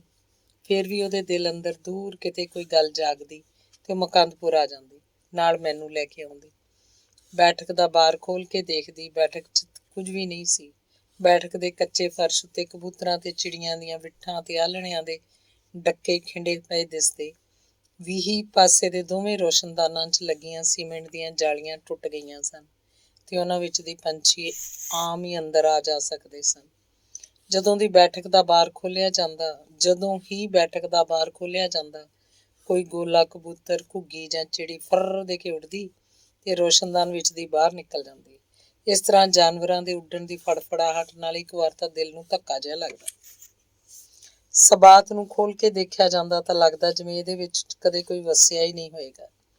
ਕੋਠੇ ਤੇ ਚੜ੍ਹ ਕੇ ਛੱਤ ਨੂੰ ਦੇਖੀਦਾ ਤਾਂ ਥਾਂ ਥਾਂ ਤੇ ਕੁੱਤਿਆਂ ਤੇ ਬਿੱਲੀਆਂ ਦੇ ਟੋਏ ਪੁੱਟੇ ਪਏ ਹੁੰਦੇ। ਕੋਲ ਪਈ ਮਿੱਟੀ ਨਾਲ ਹੀ ਟੋਇਆਂ ਨੂੰ ਭਰ ਦਿੱਤਾ ਜਾਂਦਾ, ਪਰ ਊਣੇ ਹੀ ਰਹਿੰਦੇ। ਜਿਸ ਬਨੇਰੇ ਕੋਲ ਮੀਂਹ 'ਚ ਜਿਉਂ ਚੁੱਕੀ ਛੱਤ ਦਾ ਪਤਾ ਲੱਗਦਾ, ਉਸ ਥਾਂ ਅਸੀਂ ਇੱਟ ਨਾਲ ਉੱਪਰੀ ਮਿੱਟੀ ਕੁੱਟ ਦਿੰਦੇ ਤੇ ਫਿਰ ਉਸ ਇੱਟ ਨੂੰ ਉਹਦੇ ਉੱਤੇ ਹੀ ਧਰ ਦਿੰਦੇ। ਕੁੱਤੇ ਬਿੱਲੀਆਂ ਵਾਲੇ ਊਣੇ ਟੋਇਆਂ 'ਚੋਂ ਬਾਹਰੋਂ ਮਿੱਟੀ ਦੇ ਬੱਠਲ ਲਿਆ ਕੇ ਪਾਉਂਦੇ। ਲੱਕੜ ਦੇ ਮੋਟੇ ਡੰਡੇ ਜਾਂ ਬੱਠਲ ਦੇ ਪੁੱਠੇ ਪਾਸੇ ਨਾਲ ਹੀ ਮਿੱਟੀ ਨੂੰ ਜਮਾਉਣ ਦੀ ਕੋਸ਼ਿਸ਼ ਕਰਦੇ। ਅਮਲੋਹ ਵਾਲਾ ਮਾਮਾ ਹੁਣ ਮੁਕੰਦਪੁਰ ਨਹੀਂ ਰਹਿੰਦਾ ਸੀ। ਤਾਈ ਇਕੱਲੀ ਰਹਿੰਦੀ ਸੀ। ਇੱਕ ਪਾਲੀ ਰੱਖਦੀ, ਮੱਝ ਸੀ। 6 ਕਿੱਲੇ ਜ਼ਮੀਨ ਨੂੰ ਹਿੱਸੇ ਤੇ ਦੇ ਦਿੰਦੀ। ਮੱਝ ਵਾਸਤੇ ਹਰਾ ਚਾਰਾ ਭਜਵਾ ਲੈਂਦੀ, ਬਰਸੀਨ, ਚਰੀ ਜਾਂ ਮੱਕੀ। ਕੱਲੀ ਵਾਸਤੇ ਖਾਣ ਪੀਣ ਬਹੁਤ ਸੀ। ਘਰ ਦੀ ਕਬੀਲਦਾਰੀ ਵਾਹਵਾ ਤੋਰੀ ਜਾਂਦੀ। ਸੁਖਦੇਵ ਕਈ ਸਾਲਾਂ ਤੋਂ ਕਦੇ ਵੀ ਨਹੀਂ ਆਇਆ ਸੀ। ਠੁੱਲੀਵਾਲ ਵਾਲੇ ਮਾਮੇ ਦਾ ਮੁੰਡਾ ਬਿੱਕਰ ਫੌਜ 'ਚ ਸੀ, ਵਿਆਹਿਆ ਹੋਇਆ ਨਹੀਂ ਸੀ। ਸਾਲ 'ਚ ਇੱਕ ਵਾਰੀ ਛੁੱਟੀ ਆਉਂਦਾ, 2-1.5 ਮਹੀਨੇ ਦੀ ਛੁੱਟੀ। ਸ਼ਰਾਬ ਪੀਂਦਾ, ਕਿਸੇ ਰਿਸ਼ਤੇਦਾਰੀ 'ਚ ਜਾਂਦਾ, ਉੱਥੇ ਵੀ ਸ਼ਰਾਬ ਪੀਂਦਾ। ਹਰ ਰਿਸ਼ਤੇਦਾਰੀ 'ਚੋਂ ਜਾ ਕੇ ਆਉਂਦਾ। ਫੌਜ ਵਿਚਲੇ ਆਪਣੇ ਮਿੱਤਰਾਂ ਦੇ ਪਿੰਡੀ ਵੀ ਜਾਂਦਾ। ਸ਼ਰਾਬ ਬਹੁਤ ਪੀਂਦਾ, ਇਸੇ ਕਰਕੇ ਤਾਂ ਉਹਨੂੰ ਸਾਕ ਨਹੀਂ ਹੋਇਆ ਸੀ। ਇੱਕ ਫੌਜੀ, ਦੂਜਾ ਸ਼ਰਾਬੀ। ਡੋਬਣੀ ਸੀ ਕੁੜੀ ਕਿਸੇ ਨੇ। ਜਦ ਕਦੇ ਉਹ ਮੈਨੂੰ ਮਿਲਦਾ, ਸ਼ਰਾਬ ਪੀਣ ਲਈ ਮਜਬੂਰ ਕਰਦਾ। ਉਹਦੇ ਇਸ ਤਰ੍ਹਾਂ ਸ਼ਰਾਬ ਪੀਣ ਨਾਲ ਮੈਨੂੰ ਨਫ਼ਰਤ ਸੀ। ਜੱਟ ਦਾ ਪੁੱਤ ਹੋ ਕੇ ਜਿਹੜਾ ਸ਼ਰਾਬ ਨਾ ਪੀਵੇ, ਉਹ ਜਬਲੀਆਂ ਮਾਰਦਾ। ਜਿੱਦਣ ਦਾ ਬਾਪੂ ਤੋਂ ਕਤਲ ਹੋਇਆ ਨਾ, ਮੈਂ ਸ਼ਰਾਬ ਨੂੰ ਹੱਥ ਨਹੀਂ ਲਾਇਆ। ਮੈਂ ਉਸ ਕੋਲ ਸਹੀ ਗੱਲ ਦੱਸਦਾ। ਕਤਲ ਜੱਟ ਹੀ ਕਰਦੇ ਆ, ਹੋਰ ਮਰਾਸੀ ਕਰਨਗੇ ਕਤਲ? ਨਹੀਂ ਬਿੱਕਰ ਸਿਆਂ, ਇਹ ਕੋਈ ਸੂਰਮਗਤੀ ਨਹੀਂ ਸੀ। ਦੁਸ਼ਮਣੀ ਥੋੜ੍ਹੀ ਸੀ ਇਹ। ਤਾਇਆ ਹੀ ਤਾਂ ਸੀ ਮੇਰਾ ਉਹ, ਬਸ ਜ਼ਮੀਨ ਦੇ ਲਾਲਚ ਨੇ ਪੱਟ ਪਾਇਆ। ਓਏ ਹੋਊ ਤਾਇਆ, ਸ਼ਰੀਕ ਤਾਂ ਸੀ। ਸ਼ਰੀਕ ਦੁਸ਼ਮਣ ਨਹੀਂ ਹੁੰਦਾ। ਸ਼ਰੀਕ ਤਾਂ ਪੱਕਾ ਦੁਸ਼ਮਣ ਹੁੰਦਾ ਹੈ। ਸ਼ਰੀਕ ਹੀ ਤਾਂ ਜੜ੍ਹਾਂ ਕੁਤਰਦਾ। ਉਹ ਮੈਂ ਤਾਂ ਕਹਿਣਾ ਬਿੱਕਰ ਸਿਆਂ, ਇਹ ਜਿਹੜੀ ਜ਼ਮੀਨ ਹੈ ਨਾ, ਇਹ ਸਾਰੇ ਰਿਸ਼ਤੇ ਮੋਹ ਪਿਆਰ ਤੋੜ ਦਿੰਦੀ ਹੈ। ਭਾਈ ਭਾਈ ਨਹੀਂ ਰਹਿੰਦਾ। ਗੋਲੀ ਮਾਰ ਓਏ ਖਰੜ ਗਿਆਨ ਨੂੰ, ਪੀ। ਉਹ ਮੇਰੇ ਅੱਗੇ ਸ਼ਰਾਬ ਦਾ ਗਲਾਸ ਧਰ ਦਿੰਦਾ। ਮੈਂ ਨਾ ਕਹਿੰਦਾ ਤਾਂ ਮੈਨੂੰ ਬਲਾਡੀ ਫੂਲ ਕਹਿ ਕੇ ਗਲਾਸ ਆਪਣੇ ਮੂੰਹ ਨੂੰ ਲਾਉਂਦਾ ਤੇ ਇੱਕੋ ਸਾਹ ਗਲਾਸ ਖਾਲੀ ਕਰਕੇ ਆਖਣ ਲੱਗਦਾ, ਤੁਹਾਡੇ ਕਰਮਾਂ 'ਚ ਨਹੀਂ ਭਾਈ। ਉਹਦੀਆਂ ਇਹਨਾਂ ਗੱਲਾਂ ਤੋਂ ਖਿੱਝ ਕੇ ਮੈਂ ਉਹਦੇ ਕੋਲੋਂ ਉੱਠ ਖੜਦਾ। ਉਹ ਇਕੱਲਾ ਹੀ ਸ਼ਰਾਬ ਪੀਂਦਾ ਰਹਿੰਦਾ। ਮਾਮੇ ਦੀ ਇੱਕੋ ਇੱਕ ਕੁੜੀ ਜਦ ਮੁਕਲਾਵੇ ਤੋਰਤੀ ਗਈ ਤਾਂ ਮਾਂ ਠੁੱਲੀਵਾਲ ਪੱਕੇ ਤੌਰ 'ਤੇ ਰਹਿਣ ਲੱਗ ਪਈ। ਵਿਆਹ ਤੋਂ 5 ਸਾਲ ਬਾਅਦ ਕੁੜੀ ਦਾ ਮੁਕਲਾਵਾ ਦਿੱਤਾ ਗਿਆ ਸੀ। ਮਾਮੀ ਤੋਂ ਤਾਂ ਰੋਟੀ ਪੱਕਦੀ ਨਹੀਂ ਸੀ। ਮਾਮੇ ਨੇ ਜਾਣ ਕੇ ਹੀ ਮਾਂ ਨੂੰ ਉੱਥੇ ਰੱਖ ਲਿਆ ਸੀ। ਇਸ ਬਹਾਨੇ ਉਹਦੇ ਦਿਨ ਵੀ ਨਿਕਲ ਰਹੇ ਸੀ ਤੇ ਮੁਕੰਦਪੁਰ ਰਹਿ ਕੇ ਉਹ ਕਿੱਥੋਂ ਖਾਂਦੀ। ਜਿਸ ਸਾਲ ਬਾਪੂ ਤੋਂ ਕਤਲ ਹੋਇਆ ਸੀ, ਉਹ ਤੋਂ 1 ਸਾਲ ਬਾਅਦ ਹੀ ਬਿੱਕਰ ਮਾਮੇ ਨਾਲ ਲੜ ਕੇ ਫੌਜ 'ਚ ਭਰਤੀ ਹੋ ਗਿਆ ਸੀ। ਲੜਾਈ ਵੀ ਇਸ ਗੱਲ ਤੇ ਹੋਈ, ਤੂੰ ਤਾਂ ਕਤਲ ਦੇ ਮੁਕੱਦਮੇ 'ਚ ਹੀ ਤੁਰਿਆ ਫਿਰਦਾ। ਮੈਂ ਕਿਵੇਂ ਸੰਭਾਲਾਂ ਇਕੱਲਾ ਖੇਤੀ ਦਾ ਸਾਰਾ ਕੰਮ? ਤੈਨੂੰ ਤਾਂ ਸ਼ਰਾਬ ਪੀਣ ਨੂੰ ਮਿਲਦੀ ਹੈ। ਸੀਰੀ ਹੈਗਾ, ਤੂੰ ਹੈ, ਦੋ ਹੋ ਤੁਸੀਂ। 1 ਅੱਧ ਸਾਲ ਜੇ ਮੈਂ ਨਾ ਕਰੂੰ ਕੰਮ ਤਾਂ ਮੁਤਾੜੀ ਦਾ ਤੂੰ। ਸ਼ਰਾਬ ਕਿਹੜੀ ਪੀਨਾ ਹੋਏ ਮੈਂ? ਮਾਮੇ ਨੂੰ ਗੁੱਸਾ ਆਇਆ ਸੀ। ਹੋਰ ਜਿਹੜੀ ਪੀਨਾ ਤੂੰ ਘਰੋਂ ਪੀਨਾ। ਮਾਂ ਤੇ ਮੇਰੇ ਮੂੰਹ ਉੱਤੇ ਹੀ ਇਹ ਗੱਲ ਬਿੱਕਰ ਨੇ ਮਾਮੇ ਨੂੰ ਆਖੀ ਸੀ। ਮਾਮੇ ਨੂੰ ਹੋਰ ਗੁੱਸਾ ਆਇਆ ਸੀ। ਕੁਹਾੜੀ ਚੁੱਕ ਕੇ ਉਹਨੇ ਬਿੱਕਰ ਵੱਲ ਵਗਾਹ ਮਾਰੀ ਸੀ। ਬਿੱਕਰ ਨੇ ਪਿੱਠ ਭੁਆ ਲਈ। ਕੁਹਾੜੀ ਦਾ ਪੁੱਠਾ ਪਾਸਾ ਉਹਦੀ ਖੁੱਚ ਵਿੱਚ ਲੱਗਿਆ। ਸਿੱਧਾ ਪਾਸਾ ਵੱਜਦਾ ਤਾਂ ਮੂੰਹ ਖੋਲ ਦਿੰਦਾ। ਬਿੱਕਰ ਨੇ ਅੱਗੋਂ ਹੱਥ ਨਹੀਂ ਚੱਕਿਆ ਸੀ। ਉਹਨੂੰ ਸਮਝਾ ਬੁਝਾ ਕੇ ਮੈਂ ਬਾਹਰਲੇ ਘਰ ਲੈ ਗਿਆ। ਉਸ ਰਾਤ ਬਾਹਰਲੇ ਘਰ ਅਸੀਂ ਇਕੱਠੇ ਸੁੱਤੇ ਸੀ। ਉਹ ਰਾਤ ਨੂੰ ਉੱਠ ਕੇ ਪਤਾ ਨਹੀਂ ਕਿੱਧਰ ਨੂੰ ਤੁਰ ਗਿਆ ਸੀ। ਸੋਚਦਾ, ਪਿਓ ਨੂੰ ਸ਼ਰਾਬ ਤੋਂ ਵਰਜਣ ਵਾਲਾ ਬਿੱਕਰ ਫਿਰ ਆਪ ਕਿਉਂ ਇੰਨੀ ਸ਼ਰਾਬ ਪੀਂਦਾ ਸੀ। ਫਿਰ ਤਾਂ ਮਾਮੇ ਨੇ ਕੋਸ਼ਿਸ਼ ਕੀਤੀ ਸੀ ਕਿ ਬਿੱਕਰ ਦਾ ਨਾਮਾ ਕਿਸੇ ਨਾ ਕਿਸੇ ਤਰ੍ਹਾਂ ਫੌਜ 'ਚੋਂ ਕੱਟਿਆ ਜਾਏ, ਪਰ ਕੋਈ ਗੱਲ ਨਹੀਂ ਬਣ ਸਕੀ। ਉਹਦੇ ਭਰਤੀ ਹੋਣ ਤੋਂ ਦੂਜੇ ਸਾਲ ਹੀ ਮਾਮੇ ਨੇ ਮੈਨੂੰ ਨਹੀਂ ਆਖਿਆ ਸੀ। ਮਾਂ ਨੇ ਤਾਂ ਆਪ ਮਾਮੇ ਨੂੰ ਆਖਿਆ ਸੀ ਕਿ ਮਾਮਾ ਭਾਣਜਾ ਚਲਾਊ ਖੇਤੀ। ਮਾਮਾ ਕਹਿੰਦਾ ਸੀ ਐਵੇਂ ਤੰਗ ਕਰਨਾ ਜਵਾਨ ਨੂੰ, ਜਿੱਥੇ ਤੂੰ ਬੈਠੀ ਹੈ ਕੁੜੀਏ ਇਹ ਵੀ ਖਾਈ ਜਾਵੇ ਦੋ ਗੁੱਲੀਆਂ। ਅਸਲ 'ਚ ਮਾਮਾ ਹੁਣ ਆਪ ਵੀ ਕੰਮ ਕਰਕੇ ਰਾਜੀ ਨਹੀਂ ਸੀ। ਜ਼ਮੀਨ ਵਾਹਵਾ ਸੀ, ਹਿੱਸੇ ਦਾ ਆਇਆ ਦਾਣਾ ਪੱਕਾ ਉਹਨਾਂ ਦੇ ਘਰ ਤੋਂ ਮੁੱਕਦਾ ਨਹੀਂ ਸੀ, ਖਰਚ ਵੀ ਕੋਈ ਵੱਡਾ ਨਹੀਂ ਸੀ। ਉਹ ਵਿਹਲਾ ਜਿਹਾ ਰਹਿ ਕੇ ਹੀ ਖੁਸ਼ ਸੀ। ਬਾਪੂ ਦੇ ਮੁਕੱਦਮੇ 'ਚ ਪੈ ਕੇ ਉਹ ਕਚਹਿਰੀਆਂ ਦਾ ਪੂਰਾ ਸਿਆਣੂ ਹੋ ਗਿਆ ਸੀ। ਹੋਰ ਲੋਕਾਂ ਦੇ ਕੰਮਾਂ ਕਾਰਾਂ ਵਿੱਚ ਵੀ ਫਿਰਦਾ ਰਹਿੰਦਾ, ਨਿੱਤ ਵਾਂਗ ਹੀ ਬਰਨਾਲੇ ਦਾ ਗੇੜਾ ਰੱਖਦਾ। ਵਿਹਲਾ ਰਹਿਣ ਨਾਲ ਠੁੱਲੀਵਾਲ 'ਚ ਮੇਰਾ ਜੀਅ ਨਹੀਂ ਲੱਗਦਾ ਸੀ। ਹਾਈ ਕੋਰਟ 'ਚ ਅਪੀਲ ਖਾਰਜ ਹੋਣ ਤੋਂ 6 ਮਹੀਨੇ ਬਾਅਦ ਮੈਂ ਮੁਕੰਦਪੁਰ ਆ ਗਿਆ। 1 ਸਾਲ ਸਰਵਣ ਨਾਲ ਕੰਮ ਕਰਾਇਆ। ਮੈਨੂੰ ਮਹਿਸੂਸ ਹੋਣ ਲੱਗਿਆ ਜਿਵੇਂ ਸਰਵਣ ਮੈਥੋਂ ਸੀਰੀਆਂ ਵਾਂਗ ਕੰਮ ਲੈਂਦਾ ਹੋਵੇ। ਕਦੇ ਕਦੇ ਉਹ ਮੈਨੂੰ ਤਾੜ ਵੀ ਦਿੰਦਾ, ਜਿਵੇਂ ਮੈਂ ਉਹਦਾ ਕੋਈ ਜਰ ਖਰੀਦ ਗੁਲਾਮ ਹੋਵਾਂ। ਅਸਲ 'ਚ ਮੈਂ ਇੱਕ ਤਰ੍ਹਾਂ ਨਾਲ ਉਹਦਾ ਗੁਲਾਮ ਵੀ ਸੀ। ਬਾਪੂ ਦੇ ਕਤਲ ਕੇਸ 'ਚ ਉਹਨੇ ਸਾਡੀ ਬਹੁਤ ਮਦਦ ਕੀਤੀ ਸੀ। ਵਾਧੂ ਦੀ ਦੁਸ਼ਮਣੀ ਮੁੱਲ ਲਈ ਸੀ, ਪਰ ਇਹ ਤਾਂ ਠੀਕ ਨਹੀਂ ਸੀ ਨਾ ਕਿ ਕੋਈ ਜੇ ਕਿਸੇ ਦੀ ਮਦਦ ਕਰਦੇ ਤਾਂ ਫਿਰ ਉਹਦਾ ਚੰਮ ਲਾਉਣ ਤੱਕ ਵੀ ਜਾਵੇ। ਸਿਆਲਾਂ ਦੇ ਦਿਨ ਸਨ। ਲੰਬੀ ਰਾਤ ਛੇਤੀ ਨਾਲ ਲੰਘਦੀ ਦੇਖ ਕੇ ਮੈਂ ਰੋਟੀ ਟੁੱਕ ਖਾਂਦਾ ਤੇ ਧੌਂਕਲ ਬਾਣੀਏ ਦੀ ਹੱਟ ਉੱਤੇ ਆ ਜਾਂਦਾ। 10-11 ਵਜੇ ਤੱਕ ਉਹਦੀ ਹੱਟ ਖੁੱਲੀ ਰਹਿੰਦੀ। ਕਈ ਵਿਹਲੜ ਬੰਦੇ ਉਹਦੀ ਹੱਟ ਤੇ ਬੈਠਦੇ ਤੇ ਜਹਾਨ ਭਰ ਦੀਆਂ ਗੱਲਾਂ ਕਰਦੇ। ਧੌਂਕਲ ਦਾ ਹੁੱਕਾ ਚੱਲਦਾ ਰਹਿੰਦਾ। ਬਾਹਰ ਧੂਣੀ 'ਚ ਗੋਹੇ ਦੀ ਅੱਗ ਮੱਗਦੀ ਰਹਿੰਦੀ। ਇੱਕ ਚਿਲਮ ਠੰਡੀ ਹੁੰਦੀ, ਦੂਜੀ ਭਰ ਲਈ ਜਾਂਦੀ। ਮੁਫ਼ਤ ਦਾ ਤੰਬਾਕੂ ਪੀਣ ਵਾਲੇ ਧੌਂਕਲ ਦੀਆਂ ਸਿਫਤਾਂ ਕਰਦੇ ਰਹਿੰਦੇ।